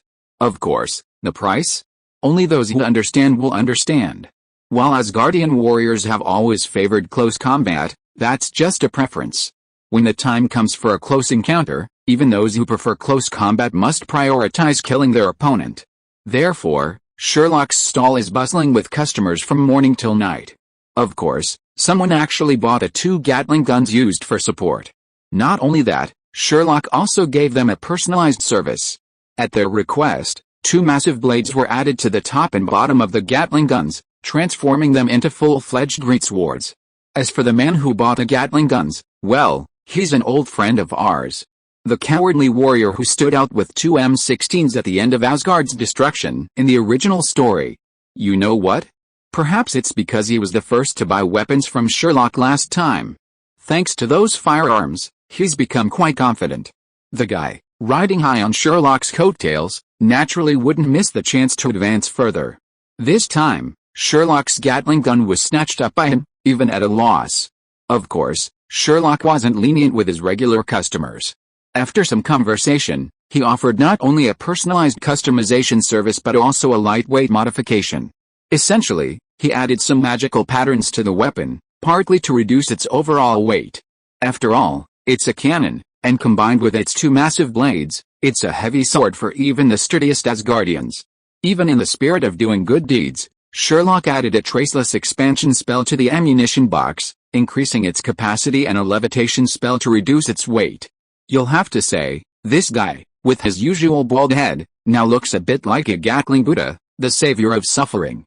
Sherlock even imagined the man with a sinister grin, holding 2 Gatling guns while chanting, Namo Gatling Bodhisattva, 6 pure depleted uranium bombs, 1 breath 36,000 revolutions, great compassion and great mercy save the world. It somehow felt a little off.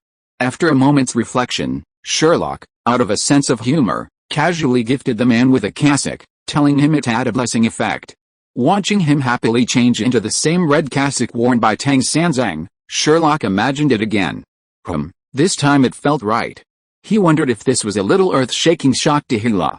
Of course, Sherlock's business was doing well this time, and the profits were substantial. This time, Sherlock wasn't just focused on weapons and armor, those items were no longer of much use to him. After all, there were still plenty of them left in Sherlock's library. This time, Sherlock focused on collecting the money. Of course, it wasn't Asgard's local currency. Sherlock primarily focused on antiques, precious metals, special weaponry, and gems the size of pigeon eggs. It's no secret that no one in business is a bad person. Even a legitimate military-issue laser pointer would only cost $1,000 to $2,000 on Earth at best. Sherlock had become quite the tycoon in Asgard. Believing that gold and jewelry in Asgard were worthless, the prices he charged would be even higher than those of profiteers on Earth.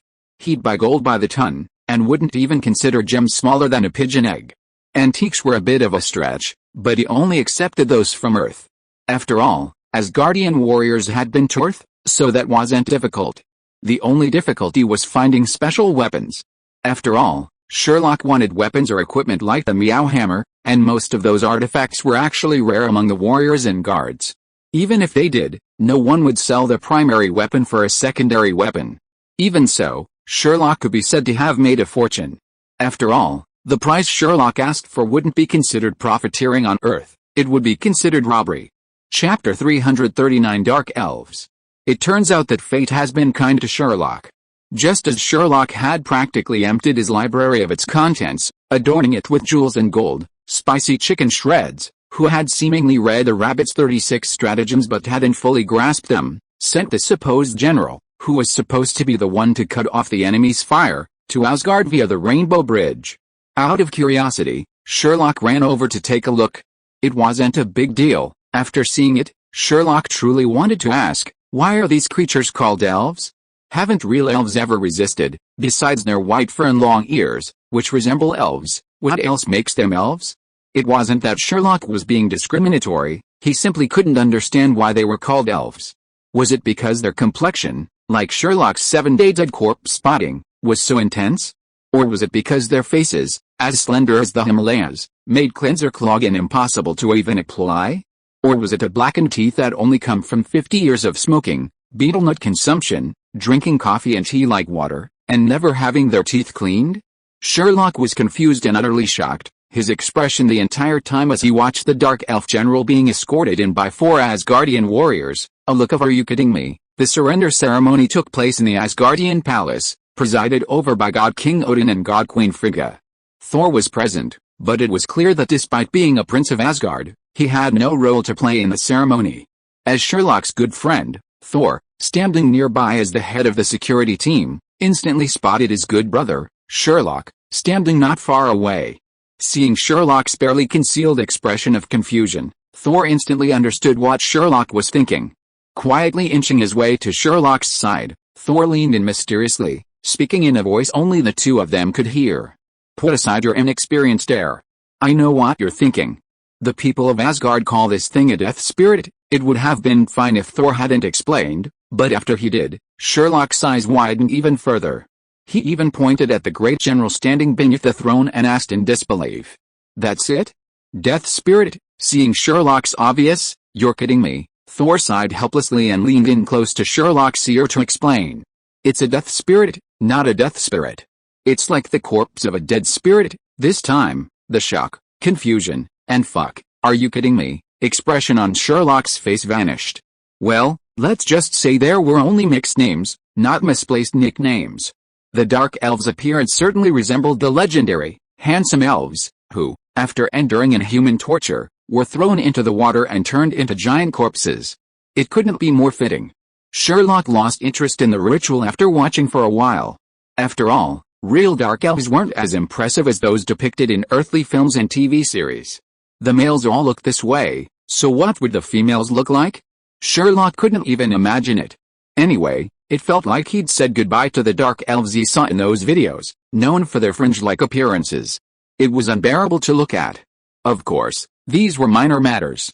The main thing was that Sherlock had to get busy.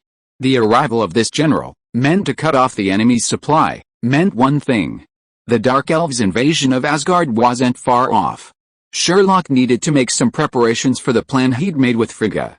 Turning to leave, Sherlock first found Daisy, who was on a shopping spree, and moved her into a relatively safe room. After all, if a fight broke out, no one would be able to care for Daisy. Daisy didn't say anything. She had naturally listened to Sherlock and Frigga's plan in Frigga's room, but she was a little disappointed that she couldn't continue shopping in Asgard. After arranging Daisy, Sherlock found Jane and moved her directly into Frigga's room. To Jane's incredulous gaze, he also slipped her a copy of the actor's Self-Cultivation. After all, when the spicy chicken strips finally arrived, that would be the real test of Jane and Frigga's acting skills. Sherlock wasn't worried about Frigga at all.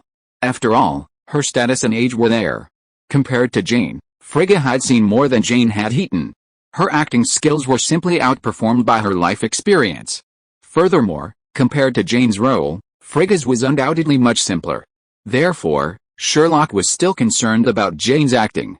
Even after giving Jane the book An Actor's Guide to Self-Cultivation, he reminded her to pay her respects to a certain Natalie Portman.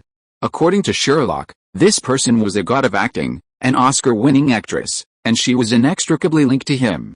Worshipping her more often might even allow Natalie Portman to possess her at a crucial moment, giving her an Oscar-worthy performance. Of course, Jane remained skeptical of Sherlock's claims. After all, she wasn't living in a vacuum. She had no idea there was a Natalie Portman in Hollywood. But for some reason, Jane felt a strange sense of familiarity about the Natalie Portman Sherlock was talking about, as if she had known her for a long time, but couldn't quite place her name. Of course, this was all just Sherlock's mischievousness. Ignoring Jane, who seemed to be trying to inquire about the identity of this Natalie Portman, Sherlock grabbed his wand and used transfiguration to create a door across from Frigga's room, resembling a closet for cleaning tools.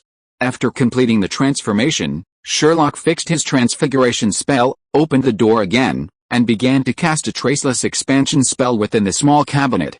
Standing behind Sherlock, Jane practically watched as the cabinet, originally barely big enough for a broom and mop, gradually expanded under Sherlock's magic, eventually becoming almost as large as the room across from her. This is unscientific. Jane, witnessing Sherlock's magic up close for the first time, was practically shattered. As a physics PhD, Sherlock's magic was simply treading on the very fabric of physics. Hearing Jane's exclamation, Sherlock rolled his eyes helplessly. It was a common problem among scientists. Tony's repeated exclamations had nearly worn Sherlock's ears out. After rolling his eyes helplessly, Sherlock said to Jane perfunctorily without turning his head, "But it's magical." Chapter 340 Pre-War Preparations. Sherlock's subsequent actions were a complete riot, trampling over Jane's worldview, even resorting to a bit of a test-taking. After completing the room's expansion, he whipped out 5 or 6 wireless cameras, along with numerous monitors, wireless signal amplifiers, and other gadgets, and began busily working around the room. Sherlock always liked to clutter his library with random gadgets, and this time, he'd actually put them to use. Under Jane's incredulous and intricate gaze, Sherlock deftly assembled and connected the cameras. Then, calmly, as Jane watched, he placed one on the rooftop not far from the hallway. With a simple transfiguration, Sherlock gave the remaining cameras legs and feet, and they scurried off to Jane's utterly shocked expression. These cameras weren't cheapos. Many had infrared lenses, real ones that could see thermal images. Sherlock had the cameras positioned at the highest point of the palace, facing the entrance to the Rainbow Bridge. That way, even if spicy chicken strips sneaked in like the Japanese, without firing a gun, Sherlock would still be able to see them through the infrared. 2 were assigned to the prison cells, and the rest were scattered throughout the palace. Sherlock himself was constantly adjusting the signal in the room he had expanded. You'd have to say, Sherlock's transfiguration skills were quite impressive, and the camera's placement was incredibly clever. Jane was completely stunned. After all, the camera's legs gave her a strange cyberpunk meets Lord of the Rings vibe. It was a shocking shock to Jane's perspective, one that persisted even after the arrival of Frigga, the Queen of Gods. Of course, Sherlock didn't pay much attention. After securing the cameras, he began to perform another spell in front of the 2 of them. It was the famous Fidelius charm. Sherlock had assumed the role of secret keeper. Normally, the Fidelius charm couldn't be cast in the presence of others, but after Sherlock's experiments, fortunately, under the influence of Marvel's cosmic laws, the Fidelius charm was enhanced to epic proportions, just like chewing a melon. The 2 watched helplessly as a bubble-like substance slowly emerged from Sherlock's wand, gradually enveloping the small door and Sherlock's figure. As the bubble formed, Sherlock and the small door seemed to have never appeared. Furthermore, both Frigga and Jane behind them almost forgot the door's existence. They only remembered Sherlock performing some magic and doing something there, but they couldn't recall what exactly he had done. It wasn't until Sherlock stepped out of the Fidelius charms area and revealed the location of the small door that even Frigga, standing behind them, could barely control her expression. After Sherlock revealed the location of the small room, they instantly remembered what Sherlock had just done. Furthermore, they watched in awe as the previously flat wall slowly emerged from the small doorway that had vanished. Even Frigga, the Queen of the Gods, was amazed by the scene. After all, as a witch with a long history, she instantly recognized the power of Sherlock's magic. If Sherlock hadn't wanted to, even if he had to collapse the wall, he wouldn't have been able to find the hidden room. It was as if a force of law had simply erased everyone's knowledge of the small room. Amazing magic. After experiencing Sherlock's magic, Frigga expressed her heartfelt admiration for the magic, accompanied by a tinge of envy. As the Queen of the Gods of Asgard, Frigga could learn almost any magic if she so desired, but none of them possessed Sherlock's near rule of law power. As for Jane, well, even though she witnessed the entire incident from a safe distance, her mind was still shattered. Jane had seen Sherlock's magic when he beat Thor back on Earth. Sherlock had used spells back then, but compared to those colorful, biu spells, the magic Sherlock was using now was completely beyond Jane's comprehension. Whether it was the Fidelius charm, the long-legged camera, or the traceless expansion charm that rendered physics non-existent, each one challenged Jane's physics PhD. After arranging everything, the group began to go about their planned routine. Jane, clutching the book Sherlock had given her, continued to hone her acting skills. Frigga, on the other hand, continued her usual routine, enjoying the food she always maintained, except for the fact that she had brought some food for Sherlock and Jane. As for Sherlock, he only emerged from the small room once throughout the entire process. That was because his own single bed proved too uncomfortable, so he ran from his former guest room and moved the large double bed into the small, standby room. Apart from that, Sherlock's eyes barely left the monitor screen. Although in the movie, the brave general who cuts off the enemy's firepower almost instantly transforms into some cursed warrior upon entering the Asgardian palace's prison, this is the real world after all, and Nicki Minaj isn't a reckless Thor, charging in with a hammer. In the real world, a true attack on Asgard requires time to assemble an army. Furthermore, the military's ships would have to be modified, most notably by coating the fleet with the same visually invisible camouflage seen in the movies. Otherwise, it would be truly foolish. Who knows if the entire army would be wiped out by a single main cannon blast as soon as they reach Asgard's gates, bound to meet their Dark Lord. Spicy chicken strips wouldn't dare bet on the low probability event that there were no bullets in Asgard's main gun. As for Thor, well, this idiot has no acting skills and is easy to be exposed. When making the plan, Frigga didn't hesitate to throw this guy outside the cell as a backup to clamp down on the warrior who escaped. However, this arrangement inadvertently created a victim, and that person is Loki. Well, Thor, who has nothing to do now, likes to run to Loki every day to tease his good brother. This is a plan to bully Loki for many people. If Loki knew about it, based on the meanness that Thor has been doing these days, Loki would probably be the first to jump out and raise the banner of anti-Asgard. If for nothing else, just to give his good brother a good beating. Chapter 341, War is Coming, Part 1. For 3 days, Sherlock holed up in his small room, watching the surveillance cameras, eating, and sleeping. It was like he'd been transported back to his days as a wage earner, spending his days either eating or staring at the computer screen, waiting for the spicy chicken shreds to begin. On the morning of the 4th day, Sherlock slept until the sun was almost up, then drifted off, cigarette dangling from his lips, and ran to the bathroom to relieve himself from the night's hunger. After a while, Sherlock rubbed his stomach with satisfaction and left the enlarged bathroom.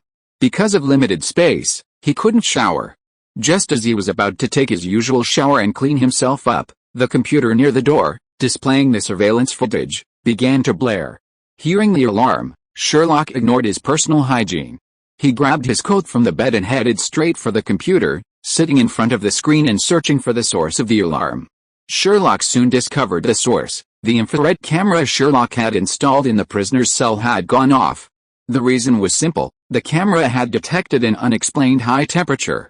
After the screen switched to normal, Sherlock saw what was happening inside the cell. Sure enough, the general, alone in his cell, began transforming into the strange cursed warrior. Seeing the general's transformation, Sherlock decisively switched to the infrared camera facing the Rainbow Bridge. Sure enough, massive warships resembling axe heads began to appear near Asgard's Rainbow Bridge. Seeing this, Sherlock didn't care about anything else and rushed to Frigga's room across the street and began frantically attacking. Frigga and Jane, who had woken up much earlier than Sherlock, had already finished breakfast and were chatting inside when Sherlock began pounding on the door. With a hint of confusion, Frigga opened the door. Sherlock saw the door open and immediately addressed them. "Here they come. Nicki Minaj and his army are here. Jane, it's time to test your acting skills." With that, Sherlock dashed back to his little room. After all, according to the script, if everything went smoothly, Sherlock would just have to jump out and yell, "Surprise motherfucker," after Nicki Minaj extracted the ether from Jane's body. Then, right before Nicki Minaj's eyes, he'd snatch the ether from her. The whole process would be a murderous, heartbreaking, and endlessly joyful experience. Sherlock left, but Jane's lips twitched violently. It wasn't for any other reason than that Sherlock's script, while reasonable, was just completely ridiculous. Frigga, on the other hand, was fine. She just had to act like she was willing to sacrifice some personal gain for the sake of her future daughter-in-law. When Nicki Minaj arrived, she'd shout, "As long as my daughter-in-law doesn't suffer, I won't interfere with anything else." But when Jane first saw the script Sherlock wrote for her, if she hadn't been keeping a safe distance of 10 meters, she would have wanted to slap it in Sherlock's face. "Do you want to see what you wrote?" Facing Nicki Minaj's coercion, as she stepped forward to have her ether extracted, she needed to express anger at her own powerlessness, regret for the war she had brought to Asgard, despair at the impending darkness of the Nine Realms, and gratitude for her mother-in-law's defense of her. Sherlock listed off 10 of these complex emotions, and after reading them, Jane wanted to curse. Fuck, even a real Oscar winner wouldn't be able to express these complex emotions. If she truly had such advanced acting skills, wouldn't she have studied physics and become an actress in Hollywood? Would that have been great? Jane was honestly a bit desperate, even considering asking Sherlock if he could conjure a fan-shaped pattern in her eyes, one that resembled the crooked Dragon King, 3 parts nonchalant, 3 parts angry, 3 parts cold, and 1 part playful. Faced with Jane's feeble request, Sherlock, of course, flatly refused. Regardless of whether magic could even work, even if it could, he still wanted it. With a few simple adjustments and embellishments, wouldn't that be the purest middle school boy's dream of a Mangekyo Sharingan? Sherlock had even come up with a design in his past life, a damn good-for-nothing symbol of nuclear radiation, an atomic bomb in the left eye, a hydrogen bomb in the right, and Susanoo holding the Great Tsar. By then, whatever Hokage or dancing Madara-sama would be gone, and if he got mad at them, everyone would just join hands and turn to ash. Ahem, I've strayed off topic. Back to business. Faced with Jane's plea, "This question is too difficult, I can't do it," Sherlock didn't hold back. He tossed Jane another pad, filled with a collection of the finest acting skills from ancient and modern times, both Chinese and foreign. Under Jane's despairing gaze, Sherlock spoke the coldest words, his voice piercing his chest. "Studying will be even more effective if you combine it with that book on actor self-cultivation." Everything was perfectly planned, but both Sherlock and Queen Frigga had forgotten one thing: Sherlock had already sold weapons to Asgard twice. True, most Asgardian warriors preferred close combat, but that didn't mean Asgard lacked weapons. It was just that, in their view, Asgardian energy guns were for women. The gunpowder guns that Sherlock had sold hit the nail on the head for these barbarians. The recoil, the feedback, the physical attack. Combined with the thick smell of gunpowder smoke, Sherlock's weapons became the secondary weapon of choice for these close-quarters warriors. It was the availability of secondary weapons, practically everyone's own, that changed the course of the war, turning Sherlock and Frigga's previously perfect plan into an unpredictable direction.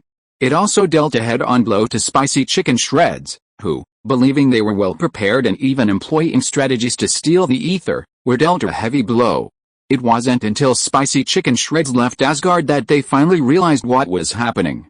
They had initially thought they were using a sniper attack with scouts, but only then did they realize that the Asgardians used gas stoves for lighting and not cauldrons for cooking, but rather a massive, black iron pot. Chapter 342, War is Coming, Part 2. Let's shift our focus to the unfortunate Nicki Minaj.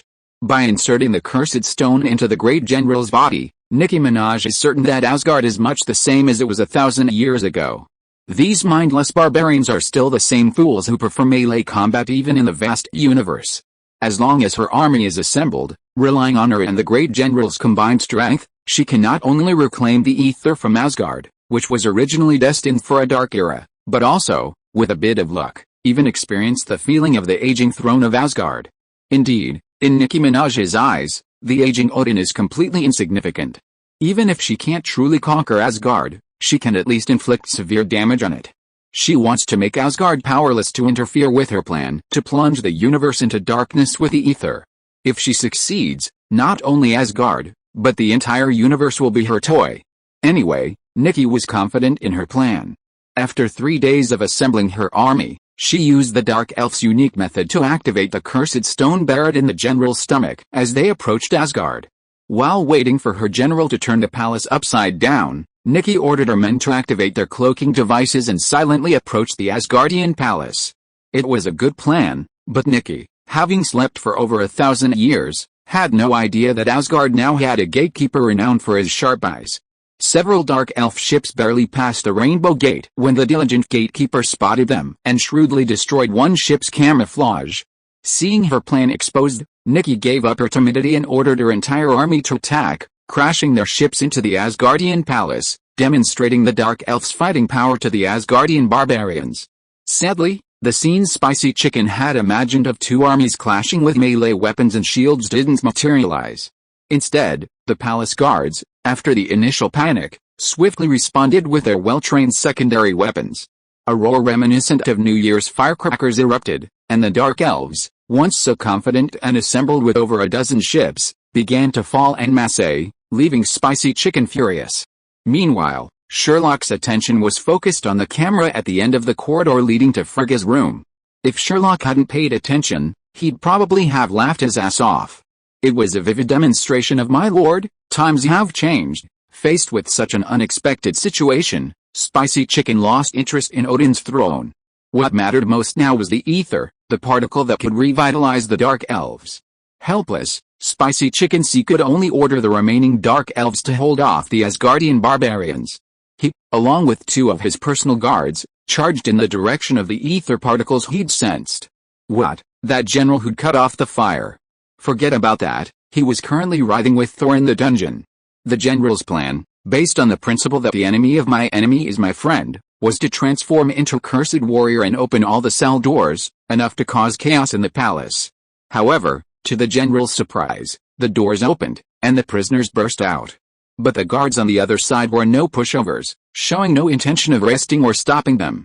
Instead, they used the loudspeaker to shout 3 times that anyone who obediently returned to their cells would be spared. Then, a black iron pipe at the end of the corridor began to erupt with flames. Along with the flames, some metal bullets appeared. Since the general's transformation into Cursed Warrior had already boosted his defenses to an incredible level, those metal bullets likely had little effect on him. But that didn't mean it had no effect on the prisoners who had escaped with him. In less than a minute, the entire area was littered with corpses and the general, still standing there, still confused about what was happening. The remaining prisoners, realizing the situation was unsettling, had already returned to their cells. Escaping was simply a matter of survival, but if leaving meant death, no prisoner was a fool and would have gone back. As for the remaining general, well, Thor had even been sleeping here these days, leaving any who couldn't be dealt with by the guards and guns to this most courageous of princes. With Meow Meow hammer in hand, Thor naturally engaged the general, now a Cursed Warrior. With Meow Meow hammer in hand, and the guards behind him occasionally firing back and forth shots to harass the general, Thor and the general engaged in a back and forth exchange. The general's attempt to reunite with Nicki Minaj, as depicted in the film, was likely out of the question. Back to Nicki Minaj. After leaving the main battlefield, Nicki Minaj was surprised to find that she encountered no guards on her way to the ether particles. This was, of course, Frigga's plan.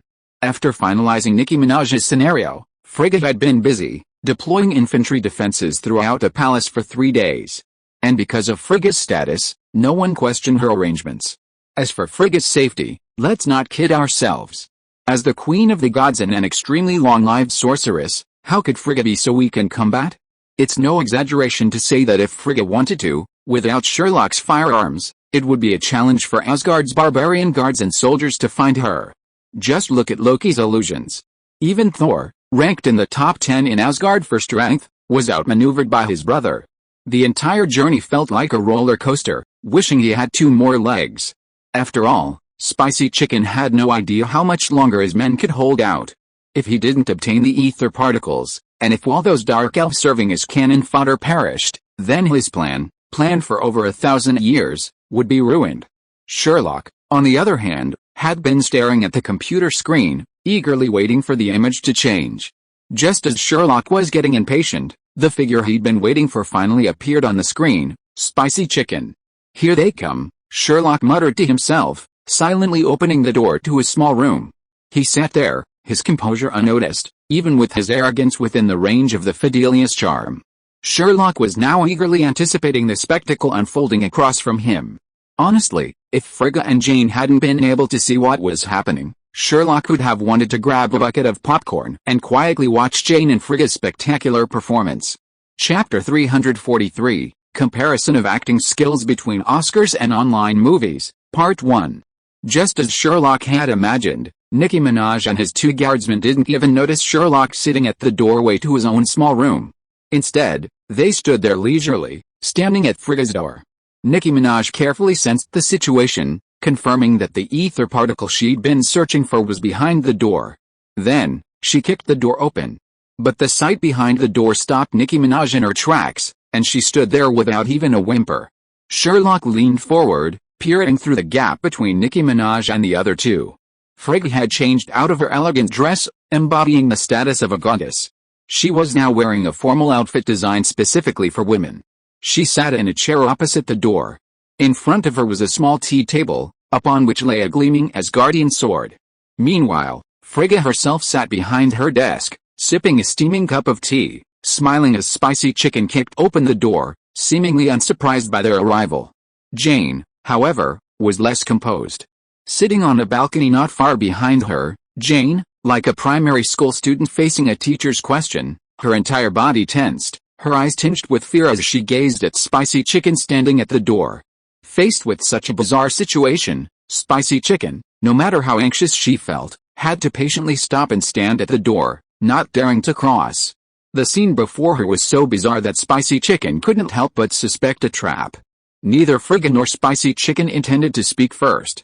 One stood at the doorway, a wary look on her face, while the other calmly sat in a chair, sipping tea. The atmosphere around them grew increasingly tense as their silence deepened. Finally, Spicy Chicken, unable to bear the tense atmosphere due to time constraints, spoke first. "You seemed to know I was coming." Frigga's lips curled slightly in response to Nicki's question, not even putting down her teacup as she calmly replied. "Wasn't it obvious enough? I trust you haven't encountered any guards along the way." Nicki's brow furrowed, her eyes filled with murderous intent as she stared at him. "Are you so confident I'll come?" Frigga took a sip of her tea before answering, her tone devoid of emotion. "Of course. The ether particles, which the Dark Elves have been plotting for millennia, are right behind me. I doubt you wouldn't be tempted." After Frigga accurately described what Nicki desired, Nicki visibly panicked, but quickly regained control, staring at Frigga without a word. He believed Frigga had a reason for all this fuss, otherwise, she wouldn't be waiting for him here, instead of using her guards to wear him down along the way. Frigga didn't waste time either. After taking another sip of her tea, she set her cup aside and looked up at Nicki Minaj, who was standing at the door. "Leader of the Dark Elves, let's make a deal." Nicki Minaj's face cracked with a playful smile as she stared at Frigga. "Oh? The Queen of Asgard is actually making a deal with someone like me who wants to destroy Asgard." Frigga's smile remained unchanged as she spoke calmly. "It's not impossible. After all, you know, Odin is old, isn't he?" Frigga's words shocked Nicki Minaj, not to mention Nicki Minaj. Even Sherlock, who was standing at the door, couldn't help but gasp. "Isn't this even better than some empresses in the palace? What the hell is this harem intrigue?" Frigga's words instantly spun the plot into a martial emperor seizing power. Sherlock even unconsciously pulled a bucket of popcorn from the library and stuffed handfuls into his mouth. Brilliant, truly brilliant. Compared to Sherlock, who knew the entire plot, Nicki Minaj had far more on his mind. His brain raced, and after a long moment, Nicki Minaj's ugly face finally forced a grimace and said to Frigga, "I'd love to hear more." Upon hearing Nicki Minaj's words, Frigga took a sip from the teacup on the table, not putting it back down. She smiled at Nicki Minaj with a smile on her face. "It's simple. You can take the ether. But you must not harm the girl's life. It's that simple." Nicki Minaj's inner alarm bells went off at this seemingly unreliable deal. He couldn't imagine how this would benefit Asgard. This deal wasn't so much a trade as it was Frigga collaborating with the enemy behind Asgard's back. Nicki Minaj's brows knitted together, unable to understand why Frigga acted this way. Her eyes, filled with murderous intent yet also a hint of doubt, stared at Frigga. "Aren't you afraid that once I obtain the ether, I'll use it against you, leading to counterattack on Asgard?" Faced with Nicki Minaj's threat, Frigga gently lowered her teacup. The moment she set the cup down, her face seemed covered in frost, a chill piercing her bones. She looked at Nicki Minaj with murderous intent, and even her body shone with a golden, magical aura that was unique to Frigga. You can try, dear Dark Elf leader. I doubt you, someone who has endured for 1,000 years, would make such a foolish mistake. I've already said it, Odin is old. Since he anticipated your arrival and allowed you to reach me unimpeded, he must have a backup plan. Or perhaps you want to practice with me, Frigga, to see if I'm worthy of being called Asgard's greatest wizard. At this point, Frigga paused, the coldness on her face instantly transforming into a haughty expression, tinged with a hint of sarcasm before continuing. As for a counterattack on Asgard, that's even more absurd. Odin is old, and Asgard has been at peace for too long.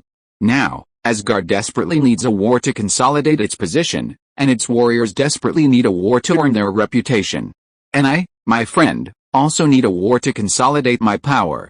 If Asgard defeated you once, it's sure to defeat you a second time. Chapter 344, Comparison of Acting Skills Between Oscars and Online Movies, Part 2. Sherlock was so excited watching the scene before him that he almost applauded Frigga. Some of the words he'd just spoken were the product of a script they'd discussed, while others were improvisations. Just imagine, Frigga's performance solidified the image of the long-suffering, ambitious God Queen, at least in Nicki Minaj's eyes. Nicki Minaj breathed a sigh of relief. After all, judging by the current situation, the entirety of Asgard, including this ambitious God Queen, likely didn't know the specific purpose of the ether. After all, if they knew the ether could plunge the 9 realms into darkness, they definitely wouldn't offer it for a bargain. It's true that the Dark Elves had lost a war led by Asgard against them, but that battle took place when the ether, their greatest treasure, had just been created. Before the Dark Elves could unleash its powerful power, the then God King led his troops to seize it. With the ether sealed, the Dark Elves lost the war. But now a golden opportunity lay before Spicy Chicken, and it was impossible for her not to be tempted. The only problem now lay with Frigga. In Spicy Chicken's eyes, the woman before him was truly formidable. Brave and resourceful, her wisdom and courage rivaled those of the God Kings she had once battled. In terms of wisdom, Spicy Chicken even felt that this woman surpassed the former God Kings, even the current Odin. Even if he succeeded in obtaining the ether and plunging the 9 realms into darkness, under this woman's leadership, coupled with those firecracker-like weapons, Asgard would be a formidable nut to crack. Especially those firecracker-like weapons, Spicy Chicken had never seen before. After all, across the entire universe, even if there were firearms, most were energy weapons. Chemical weapons like those on Earth were rarely seen even in museums. It was like wanting to see the once dominant Tang Dynasty Modeo. Beyond pictures, finding the real thing was simply impossible. Therefore, Nicki almost subconsciously mistook the extremely outdated firearms in the hands of the Asgardian soldiers for some newly developed weapon, and even felt a slight fear. After a moment's deliberation, Nicki finally made a secret decision: the woman before him must not be spared. But Nicki remained calm and said to Frigga, "Haha, we'll see what happens then. But I agree to your deal." Upon hearing Nicki agree to her deal, a subtle joy appeared in Frigga's eyes, which Frigga concealed well, so that no one could see. After Nicki agreed, Frigga gracefully stood up, picked up the longsword from the table, and thrust it in front of her face. One hand supported the butt of the sword, and the other gestured to Jane behind her, signaling her to come over. It must be said that Frigga's acting was exceptional. On Earth, she would have easily won an Oscar. Compared to Frigga, who brought the ambitious, wise, and courageous Queen of Gods to life, Jane's acting was completely unbearable. In Sherlock's words, at this moment, the contrast between Oscar-winning acting and that of a popular online film became monumental. It was like a drama starring a female protagonist, with a renowned actress Kate Winslet, the legendary Demon King, playing the lead, while the crucial supporting actress was an actress who had starred in a low-budget online film. The contrast was simply too stark, and Jane failed to deliver a single emotion Sherlock had written into the script. In the short walk from the balcony to Frigga's side, Jane seemed to have just tamed her limbs, her entire body immovable, her face expression nothing but fear of the unknown. Sherlock's popcorn immediately lost its flavor. Damn, that damn book, An Actor's Guide to Self-Improvement, was completely useless against Jane. It was hard to believe Jane, with the face of Oscar-winning actress Natalie Portman, possessed acting skills comparable to those of the leading ladies in Sherlock's previous online movies. Despite Jane's lackluster acting, Nicki Minaj didn't notice anything amiss. After all, she was on a different side from the person she was dealing with, and it was only natural for the young female to show fear. As Jane positioned herself between Frigga and Nicki Minaj, Frigga, fearing Nicki Minaj might harbor some inappropriate thoughts, issued another icy warning. Dear Dark Elf Leader, if you harbor any inappropriate thoughts, I suggest you restrain them and conduct the transaction honestly according to the terms of the agreement. This woman before you, if nothing unexpected happens, is very likely the lover of the next God King, and therefore the next God Queen. If you don't want my impulsive, broad-brained son to unleash a relentless slaughter on the entire Dark Elf race upon taking office, I suggest you remain honest. Oh, and don't think I'm exaggerating. After all, my other son also launched a massacre against the Frost Giants, and everyone in the 9 realms knows about it. Don't forget, Odin is very old. After hearing Frigga's words, Spicy Chicken simply glanced at Jane and said nothing, but her mind was constantly pondering the feasibility of her plan. After all, compared to a mad God King with a calm and composed God King and such a wise woman behind him, Spicy Chicken was more inclined to think the former would be easier to deal with. Though facing such a ferocious foe, the Dark Elves led by Nicki Minaj might suffer heavy casualties, but with the aid of the ether particles, Nicki Minaj believed victory was on her side. Completely unaware that her good intentions had backfired, Frigga glared at Nicki Minaj across from her, her eyes filled with vigilance. Meanwhile, Sherlock, watching the battle from his own doorway, was so delighted he was practically clapping. Look, what acting is all about, what dominance is all about. Frigga has brought a woman akin to a martial emperor to life. While Thor nominally ascended to the throne after Odin's death, the power rests with Frigga, who publicly displays Thor while she, as the Queen Mother, manipulates him behind the scenes. What's this called? 2 saints in the palace. Damn. Brilliant. Truly brilliant. The plot, once relegated to the level of a webtoon by Jane, is instantly revitalized by Frigga to Oscar-worthy proportions. Of course, Sherlock didn't forget his duty. When Jane stood between them, Sherlock put down the popcorn in his hand, picked up his wand, and began to stare at Spicy Chicken and the other 2 intently. After Spicy Chicken really extracted the ether particles from Jane's body, it was time for Sherlock to appear.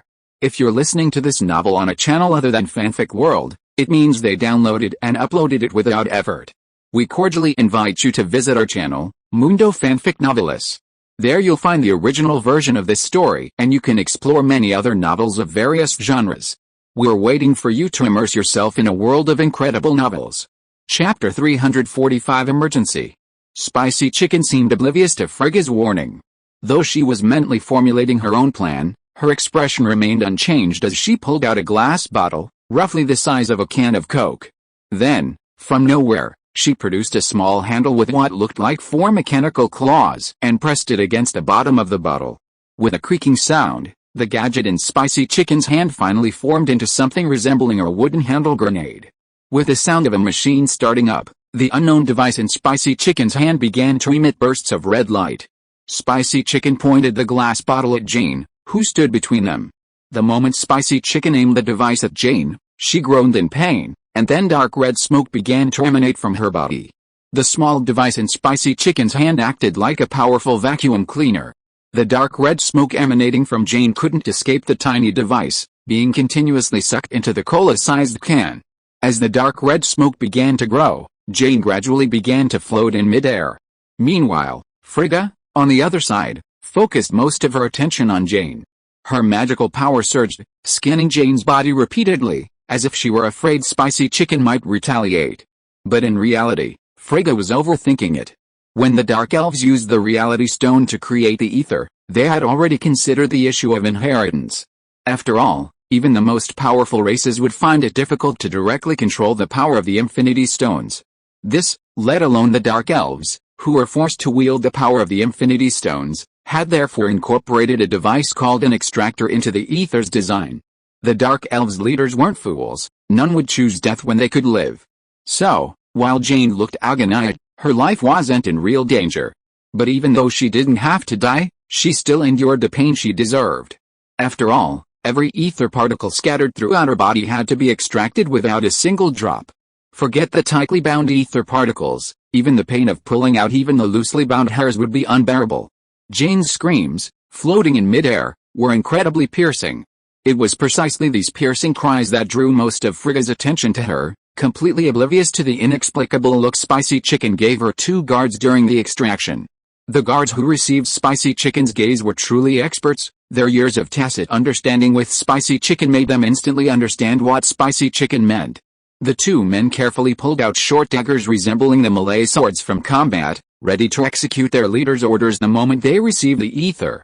With their backs to Sherlock and their cloaks obscuring them, and their movements so subtle, not only Frigga, whose attention was focused on Jane, but even Sherlock didn't notice. What? Did Nicki Minaj worry about Frigga's backup plan? No kidding. Do you know what that grenade-like thing Nicki Minaj held in her hand was? The handle was actually a syringe. Even if Frigga did have a backup plan, Nicki Minaj could still inject the ether if necessary, ensuring her safe escape from Asgard. Nicki Minaj had absolute faith in the ether's power, never doubting the strength of the ether created by her own people. Jane's face quickly paled, and the dark red mist surrounding her body gradually thinned from dense to thin. The last wisp of the mist was absorbed into the glass jar by the device in Spicy Chicken's hand. Jane's screams abruptly ceased, and she fell to the ground, seemingly boneless. Spicy Chicken, however, ignored her and closed the lids of the 8 glass jars. In the blink of an eye, the two guards standing behind Spicy Chicken, the moment the ether particles were extracted from Jane's body, swung their daggers at Frigga and Jane standing nearby. Frigga's attention was completely focused on Jane, and even until she fell to the ground, she was constantly scanning her vital signs with her magic, so she naturally didn't immediately notice her opponent's subtle movements. By the time Frigga noticed the movement, it was too late. The two guards had already dropped their daggers. As the saying goes, one step slow, all steps slow. Frigga could have used her sword to knock the two guards' daggers away. Unfortunately, if Frigga had chosen herself, Jane, now lying on the ground, would have been hit directly. Crucially, the daggers hurled by these insidious dark elves were no ordinary daggers. During the war against the Dark Elves, these cursed daggers had inflicted heavy casualties on Asgard's army. Ultimately, Frigga's maternal love triumphed over her rationality. With a cry of alarm, Frigga chose a path that seemed most unthinkable to the Dark Elves. Completely ignoring the incoming dagger, Frigga lunged at Jane, attempting to block the fatal blow with her own body. Everything happened so fast. It might take a lot of words to describe it, but in reality, it all took place in a fraction of a second. Sherlock didn't even have time to react before the dagger was already lodged in Frigga's stomach. No, seeing that the situation seemed to be deviating from the script and moving towards the plot in the store, Sherlock could no longer sit still. With a loud shout, he grabbed his wand and bolted out like a cheetah. Chapter 346 Treatment and Thor's Growth. Like an arrow shot from a bow, Sherlock slammed past the 3 Spicy Chicken girls blocking the doorway, forcing them into the house before they could even react. Of course, seeing Frigga and Jane lying on the ground, Sherlock was filled with rage. With a flick of his wand, a giant tiger composed of dark blue flames appeared between Sherlock and the 3 Spicy Chicken girls. Kill them. Sherlock didn't even bother turning to check for the Spicy Chicken girls' intentions. He simply commanded the flaming tiger, then crouched down without stopping to examine Frigga's injuries. The flaming tiger, upon receiving Sherlock's command, roared and lunged at the Spicy Chicken girls standing at the doorway. Spicy Chicken girls were a complete loser, for facing the unknown flaming tiger's onslaught. They didn't immediately consider using the ether particles in their hand, but instead instinctively pushed the 2 guards nearby. Although Spicy Chicken's actions allowed her to escape the flaming tiger's attack, the 2 guards who had been following her were instantly crushed by the tiger's sharp claws. Spicy Chicken watched helplessly as the tiger's flaming claws burned through her chests in less than a breath, then tore her apart in a few breaths, and then, under the intense heat, reduced her to ash and vanished without a trace. Seeing this, Spicy Chicken dared not stay, and without a care in the world, she turned and immediately fled. As she watched Spicy Chicken flee, the flaming tiger, remembering Sherlock's orders, roared and followed closely behind. As for Sherlock, he was no longer in the mood to care about anything else. He carefully used magic to pull out the dagger without touching it. The moment he pulled out the dagger, Sherlock produced a pile of potions, pouring them into Frigga's mouth as if they were free. Elsewhere, the wand waved continuously, sending spells and magic patterns charging towards the wound on Frigga's stomach. Sherlock's nervousness was simple. He sensed a strong dark force and the power of a powerful curse from the dagger that had struck Frigga. This feeling was remarkably similar to the dark forces and curses mentioned in the black magic theory Sherlock possessed, yet it was still distinct from Sherlock's own magical system. However, one thing was certain, both the dark forces and the curse were extremely formidable. Just look at Dumbledore in HP. As the most powerful white wizard, with nearly a millennium of magical research at Hogwarts, encompassing everything from white magic to black magic, wasn't he ultimately helpless against Voldemort's curse? Ultimately, he could only rely on potions to stave off his death. But Sherlock was different. As someone with a library, he was educated by the collective elite of the HP world's wizards. He had thoroughly studied not only Dumbledore's magical notebooks, but also those of Grindelwald, Voldemort, and Nicholas Flamel. Not to mention modern works, Sherlock had even read the notes of ancient masters, dating back to the dawn of magic, and more recently, masters like the Hogwarts Four. With the combined power of these most powerful dark and white wizards, Sherlock was confident he could overcome the dark arts and curses upon Frigga, but he simply didn't have the energy to focus on anything else. Sherlock was now like performing a meticulous surgical operation, meticulously executing his magic and aligning his magic patterns to avoid even the slightest error. A short while later, Jane, who had collapsed not far away, regained consciousness. Though still pale, she was undoubtedly in much better condition than Frigga, whose eyes were closed and unconscious. As a PhD candidate, Jane was no fool. Based solely on her surroundings, she could roughly deduce what was happening. After drinking a bottle of nutrient solution Sherlock casually tossed over, Jane took over the nursing duties and began pouring the potion Sherlock had prepared into Frigga's mouth. With Jane's cooperation, Sherlock felt a sudden sense of relief, focusing more on the dark power and curse on Frigga's wound.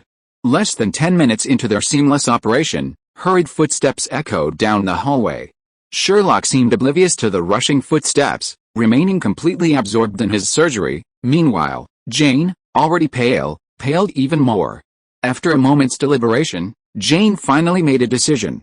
She dropped her nursing duties, staggered to her feet, and, picking up the fallen longsword, trembling like a sieve, she raised it and stood between Sherlock and the door.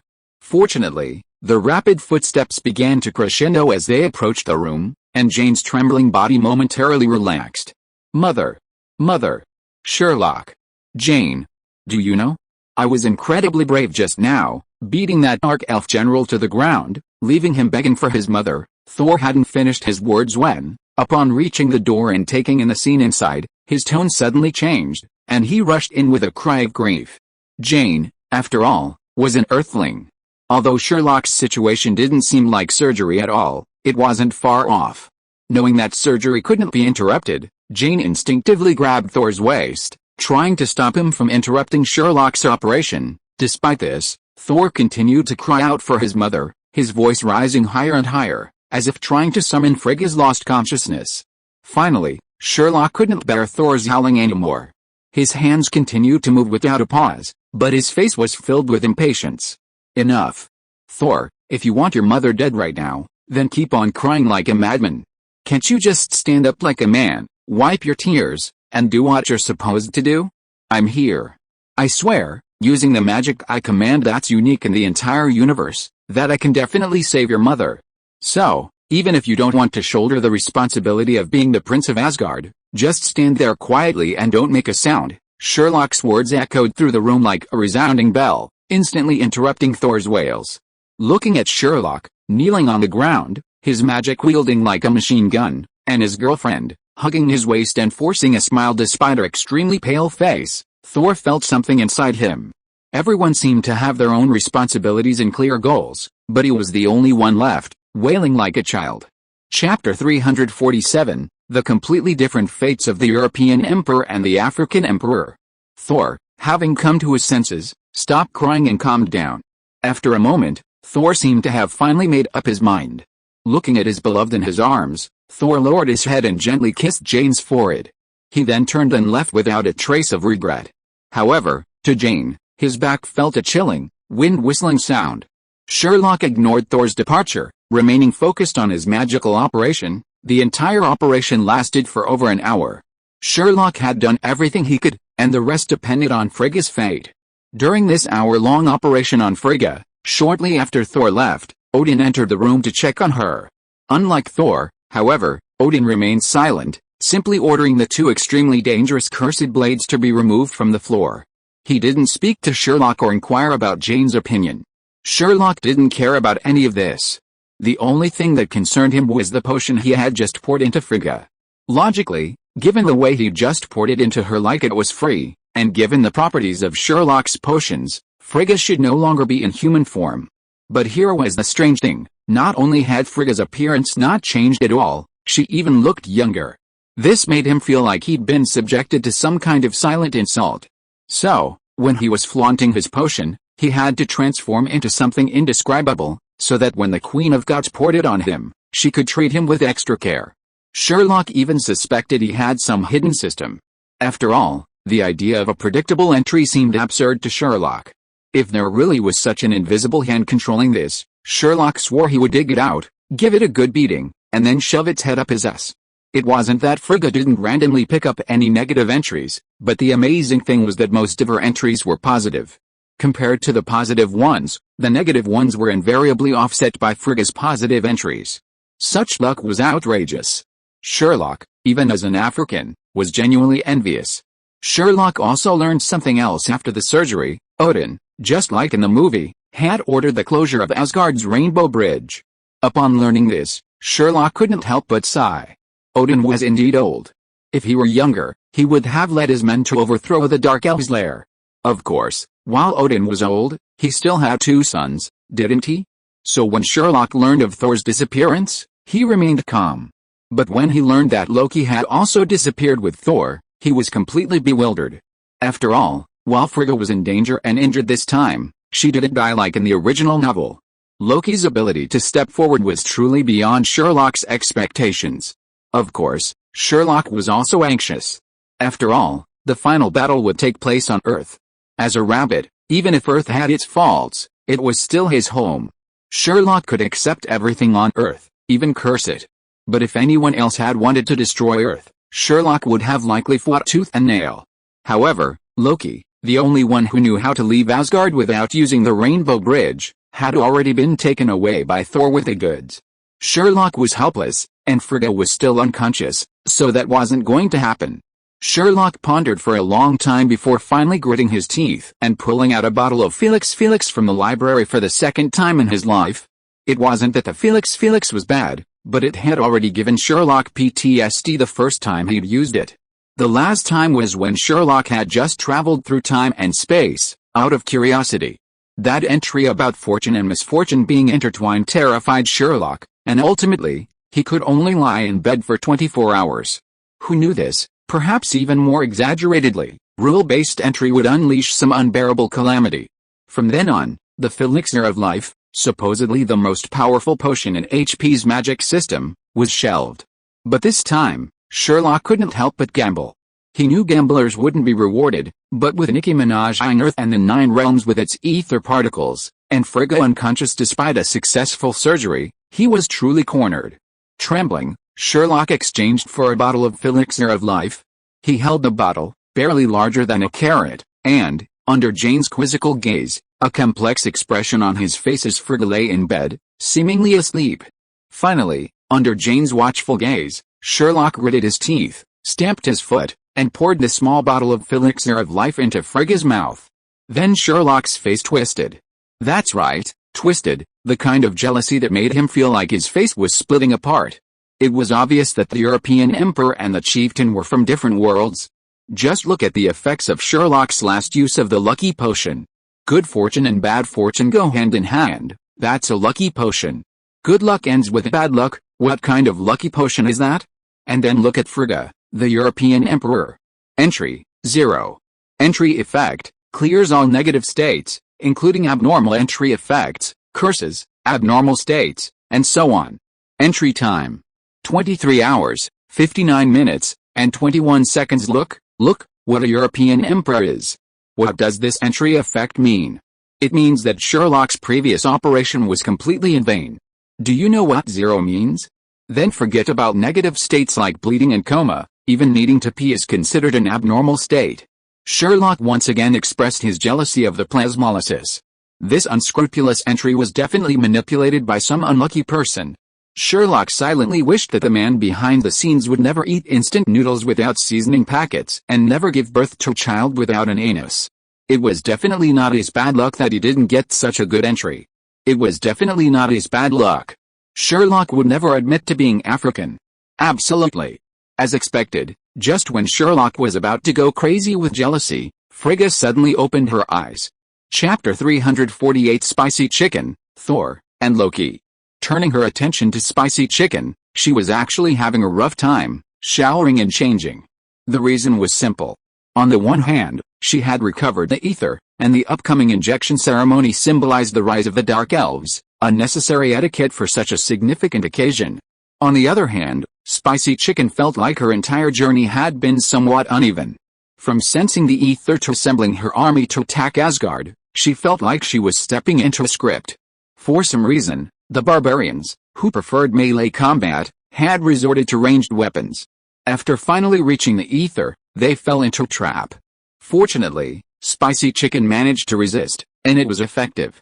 However, before Spicy Chicken could enjoy herself for long, the giant tiger with a faint blue flame reappeared. If it weren't for her agility and deft positioning, she would have been reduced to ashes, just like her two personal guards. After finally boarding the spaceship, she watched helplessly as a giant tiger chasing her gradually vanished in resentment and anger. Upon returning to her own realm, she was told she was the only dark elf to return. Fortunately, everything was finally coming to an end. The dark elves had paid so much, and at least they had obtained the ether. When they plunged the entire 9 realms into darkness, it was time for the dark energy to take control. Following dark elf tradition, Spicy Chicken bathed and changed clothes. Inside the shrine of a deity representing the dark energy faith, Spicy Chicken first transformed herself into a cursed warrior, a form only dark elves could possess, and then injected the ether into her body. Unlike Jane, because Spicy Chicken's actions were not in accordance with the will of the Infinity Stones, the direct injection method caused the entire right side of her body, where the ether had been injected, to undergo a transformation, resembling a tumorous growth. The sight of the Dark Elves transformed into cursed warriors was already horrifying enough, but after Spicy Chicken was injected with the ether, the image became even more unbearable. Those unfamiliar with the situation might have mistaken it for a zombie virus, not the ether. It was only with the help of the altar that Spicy Chicken's body was mutated in half. Without it, who knows if Spicy Chicken would have truly become something terrifying like a licker. However, one thing is certain, Spicy Chicken, having been injected with the ether, has undoubtedly become the center of the Dark Elves.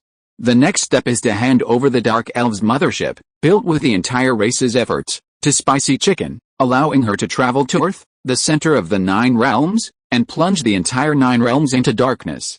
What? Why would she even need a mothership? No kidding. Even if the ether were made of the Reality Stone, even the Reality Stone, as an Infinity Stone, could not withstand the Dark Elves' sheer grandiosity. Even if the Reality Stone could withstand Nikki's dream and truly plunge the entire 9 realms into darkness, Nikki herself wouldn't be able to withstand it. Therefore, the use of the instruments on the mothership was necessary. The good news was that the 9 realms were about to merge, and their boundaries were beginning to overlap. Nikki wouldn't have to travel a long way to reach Earth from the Dark Elves' lair, all she had to do was find the right coordinates. Meanwhile, Thor and Loki, despite their best efforts, couldn't catch up with Nikki. Upon reaching the Dark Elves' lair, they watched helplessly as Nikki drove the massive mothership into a dimensional portal. Luckily, Thor recognized the other side of the portal, London. The two brothers exchanged a glance, and without hesitation, they followed in their Asgardian craft, which looked incredibly unscientific and resembled a canoe.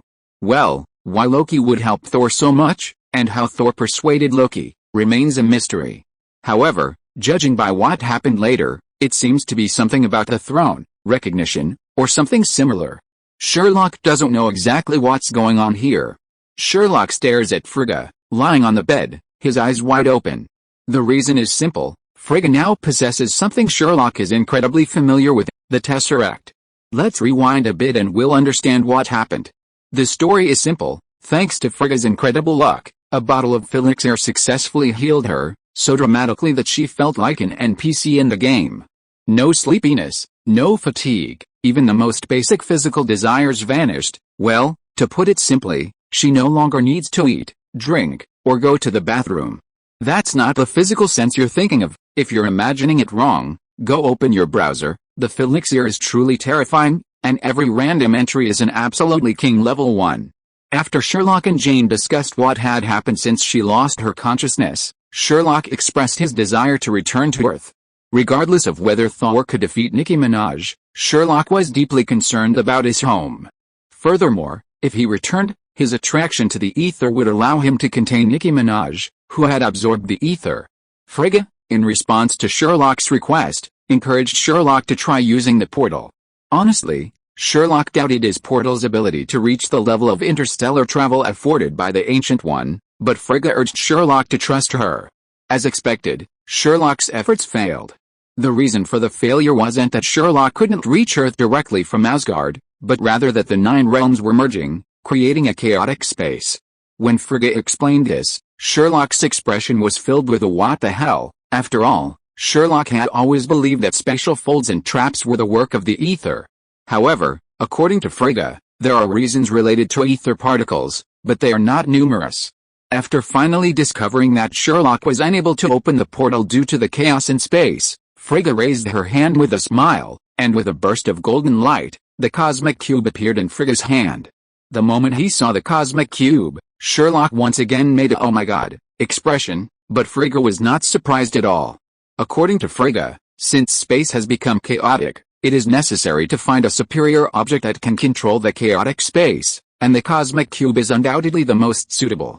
After all, no matter how chaotic space is, it can't defeat the space stone. Frigga placed the cosmic cube in Sherlock's hand and taught Sherlock how to use it. This time, Sherlock was finally able to open the portal to Earth normally, but the color of the portal was a little strange. For some reason, it turned into her mother's green. But Sherlock didn't care. After a brief explanation, Sherlock hurried to the battlefield. After Sherlock left, Frigga's face, which had been cheerful, immediately turned cold. Although Sherlock tried his best to treat Frigga, and the Felicity potion cleared all the negative states on Frigga's body, it is certain that the cursed blade still damaged Frigga's essence. The final result of this incident was that Frigga, who was originally young compared to Odin, was now estimated to have a lifespan not much different from Odin's. But before she died, Frigga still had some things she wanted to talk to Odin about. Chapter 349, Loki's Flower and the Busy Battlefield. Sherlock had no idea what Frigga and Odin had said, but even if he did, he wouldn't have cared much. It was their family matter, after all. Sherlock's first act upon returning to Earth was to rush to the battlefield. The battlefield was supposedly on a lawn in London, though Sherlock didn't know the exact location. Why couldn't Sherlock reach the battlefield directly with a tesseract? Give it up, kid. It was my first time using an interstellar portal, and I was thankful I could get back to Earth accurately. And he still dreamed of accurate positioning? Sherlock's first act upon returning to Earth was to rush to London. After all, Sherlock had imagined the Dark Elf mothership was enormous, and he was sure to see it once he reached London. And indeed, Sherlock was right. Upon arriving in London, he spotted the castle-like mothership and immediately used the portal to reach the battlefield. Honestly, Sherlock had imagined the battlefield scenario, from Thor and Loki being outmatched to the two dominating spicy chicken strips. But Sherlock never expected to see this scene when he finally arrived. To sum it up, the idlest person on the battlefield was Loki, the most active was Thor, and the busiest was Thor's weapon, Meow Hammer.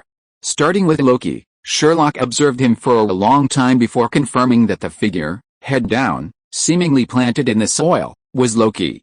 And Loki, planted in the ground, certainly didn't give up. With only 2 legs above the ground, he kicked repeatedly. Combined with his usual green attire, he looked like, well, a strangely lively Loki flower. Watching Loki struggling and kicking, Sherlock was speechless. All Marvel mages share a common flaw. Mages are supposed to be fragile, the primary damage-dealing units, but these mages, like Gandalf, prefer melee combat. You're just a turret, so you should just stand back and damage. Okay, let's say Loki studied illusion magic and can't be a turret damager like Sherlock, so you should just be a support. Sherlock didn't believe it, saying that Loki's illusions couldn't even disrupt Nicki Minaj's senses. But looking at the current situation, it was obvious that Loki and Thor were born from the same place. Although he was a mage, once he got angry, he would definitely rush towards the two small daggers and fight them to the death. Now planted in the ground as Loki's flower, Sherlock was not surprised at all. After all, they knew each other, so Sherlock eventually used the levitation spell to help pull Loki out of the ground. But what Sherlock never expected was that after being pulled out of the ground by Sherlock, Loki didn't immediately think about who had helped him. Instead, he angrily threw his hands, conjured two more small daggers, and rushed to fight Nicki Minaj with a red face. Honestly, Sherlock had never seen Loki so enraged.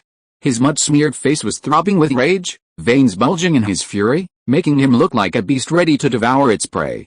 Loki's appearance was merely that of a tiger man. It didn't change the fact that he was a mage, a fragile one. Watching Loki about to launch a charge, Sherlock's mind raced with anxiety. Ultimately, he gritted his teeth and delivered a stunning blow to Loki, knocking him unconscious. Well, you're a weakling in melee combat, so don't add to the chaos. This time, you're lucky to have become the lively Loki flower. If you're planted in the ground again, hit by a rock or something, and become less lively, that would be a real bummer. After defeating Loki, he looked at Thor. He and Spicy Chicken were now engaged in a passionate exchange, hugging and wrestling, appearing and disappearing. Well, it looked quite nice, reminiscent of the way Goku and the other powerful beings in Dragon Ball battle, their battles transcending the limits of human vision, constantly shifting locations. Sherlock knew it had nothing to do with speed, but simply because of the overlapping spaces. The two of them were happily engaged in a brawl, trading blows and punches, a truly lively spectacle. But Thor's weapon, Meowth, was in serious trouble. Sherlock had no idea when Thor had swung it, but judging by its presence in the sky, he knew it was busy. The moment Thor appeared, Meowth plummeted from the sky, a trail of sparks and lightning, its entire body burning crimson from friction with the atmosphere. But as Thor and Spicy Chicken shredded disappeared, Sherlock seemed to see Meowth spit fiercely, do a 180-degree U-turn, and soar back into the air, a trail of sparks and lightning. When Thor reappeared, Sherlock saw Meowth hammer return, plummeting towards the battlefield where Sherlock stood. Sherlock didn't know how long Meowth hammer had been doing this, but in the brief moment he stood there gathering information, he'd seen it darting back and forth several times. Sherlock couldn't even imagine if it was his imagination, but he felt that every time Meowth hammer charged towards the ground, it was with the intention of punching through the earth. Finally, Sherlock couldn't stand it any longer. After discovering the dark story of Nicki Minaj, the only one left alive, Sherlock didn't hesitate. Seizing the moment Thor and Nicki Minaj appeared, he used the cosmic cube to lock onto the space. Suddenly, Nicki Minaj and Thor could no longer dart around, instead rolling back and forth across the ravaged lawn, exchanging blows. Finally, Meowth hammer no longer had to dart back and forth, transforming into a streak of red light and landing directly in Thor's hands. With a Meow Meow hammer in hand, Thor's combat power was obviously greatly improved. He went up and hit Spicy Chicken's chin with a hammer, sending Spicy Chicken flying. However, in Sherlock's opinion, this blow was somewhat tainted with a resentment of the Meow Meow hammer. Sherlock saw clearly that when the hammer hit Spicy Chicken's ugly chin, which had turned into a cursed warrior, the force and impact were so strong that sparks even appeared. Of course, Thor was not in a good situation either. After knocking Spicy Chicken flying, Thor seemed to react, just like holding a freshly baked sweet potato with his bare hands in winter. He tossed the hammer back and forth in his left and right hands, repeatedly shouting that it was hot. Chapter 350, on Sherlock's attraction to the reality gem. Sherlock watched longingly for a long moment before Thor finally managed to hold his hammer properly. Thor was overjoyed to have his hammer back, even kissing it despite Sherlock's disdainful gaze. Sherlock's brows twitched, and he even felt that Thor and his hammer were true love, and Jane was just a mistress. It was only then that Thor, the foolish man, finally noticed Sherlock and gave him a smile that looked handsome in Western eyes, but rather slick in Sherlock's eyes. Neither of them mentioned Frigga's situation. After all, Sherlock had said he could heal his mother, and Thor trusted his brother, so neither of them mentioned their time in Asgard. However, Thor did explain a lot to Nicki Minaj, who slowly stood up in the distance, particularly about Nicki Minaj's use of the reality stone. According to Thor, Nicki Minaj now possessed immense strength and even had the ability to unleash tentacle-like weapons to attack others. Furthermore, this tentacle attack was incredibly difficult to counter. If Thor hadn't had Meowth hammer to help him fend it off, he'd likely have been defeated by his mortal body alone. That's why Thor chose to engage Spicy Chicken in close combat. What? A hammer? That was just an accident, a careless throw. Sherlock felt a bit uneasy after hearing Thor's report. Tentacle-like attacks? Spicy Chicken, armed with a reality stone, the ultimate treasure of the universe, arguably the most versatile, was using tentacle attacks? Sherlock was speechless. As expected, facing a dark elf so moronic, their obsession with plunging the Nine Realms into darkness, they could only come up with such a mediocre attack. Sherlock even swore that even without the reality stone, Scarlet Witch would have outperformed these idiotic dark elves. If Wanda had the reality stone, she could have single-handedly annihilated that idiotic race of dark elves in an instant. Seeing the opposing Spicy Chicken stand up, Thor immediately deployed his strategy. Thor would be the front line, while Sherlock would provide damage output. The moment Spicy Chicken stood up, he spotted Sherlock and was deeply impressed by this earthling who could summon a giant flaming tiger. Back in Asgard, because of that damned earthling, he had been forced to stage a humiliating escape, relying on his own skillful maneuvering to escape in an utterly humiliating and shameful manner. Now he had encountered this brat again. Why not take revenge now? Spicy Chicken charged at both Sherlock and Thor without hesitation. Thor wasn't wasting any time. Seeing Spicy Chicken charging towards him, he charged in Spicy Chicken's direction, hammer in hand. Like bulls in heat, fighting for a mate, the two charged at each other with roars and fury. But Thor clearly overlooked Nikki's transformation into Cursed Warrior, enhanced by the power of ether particles and wrath. Nikki also overlooked Thor, who, with his Meow Hammer, possessed immense strength and resilience.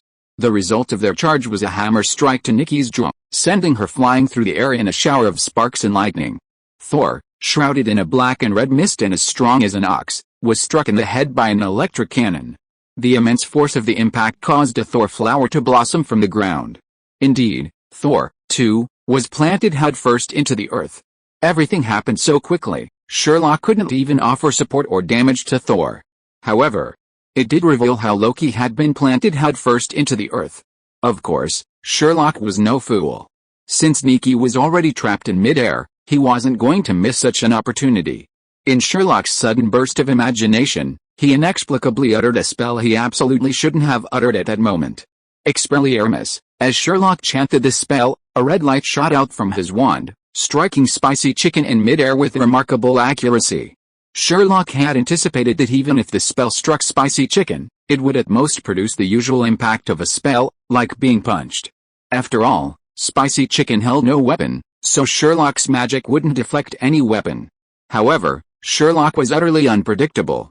The moment his spell struck Spicy Chicken, even if he wanted to, he couldn't stop it. As if time had paused, a dark red mist emanated from Spicy Chicken, struck by the spell, and at an incredible speed, it spread towards Sherlock, following the red light of Expelliarmus. Then, before Sherlock's horrified gaze, it crawled onto his wand, then from there all over his body. In less than a breath, countless dark red mists emerged from Spicy Chicken's body, flowing towards Sherlock along with the spell. By the time the last wisp of mist emerged from Spicy Chicken's body, Sherlock had been engulfed in the dark red mist like a giant cocoon. Unlike Loki, who was powerless, Thor, who had pulled himself out of the ground with the help of his muscles and Meowth hammer, saw this scene the moment he regained his vision. He almost instinctively believed that Sherlock had been harmed by Spicy Chicken. No, Thor howled almost instinctively, swinging his hammer and rushing forward to interrupt Spicy Chicken's spell. However, before Thor could shake the hammer a few times, another sound like sandpaper breaking echoed in the air, abruptly stopping his charge. No, the voice sounded filled with a complex mix of confusion, anger, anxiety, and unwillingness. And Thor was incredibly familiar with the voice's owner, the Spicy Chicken Strips who had just landed. Thor, initially a bit furious, was stunned by Spicy Chicken Strips' howling. He looked at Spicy Chicken Strips, who knelt on the ground, as if his lover had lost her virginity before him. He turned to look at Sherlock, who was cocooned in a black and red mist. Thor's already modest CPU was struggling. So, what should I do now? Thor asked, a soul-searching question, as he watched the scene before him, which was enough to overclock his CPU. End of this chapter. Thank you very much for reaching the end. Don't forget to like. Looking for more exclusive content and immediate access? Subscribe to our Patreon. Remember, Every like, subscription, or donation encourages us to continue. Thanks to everyone, see you in the next video.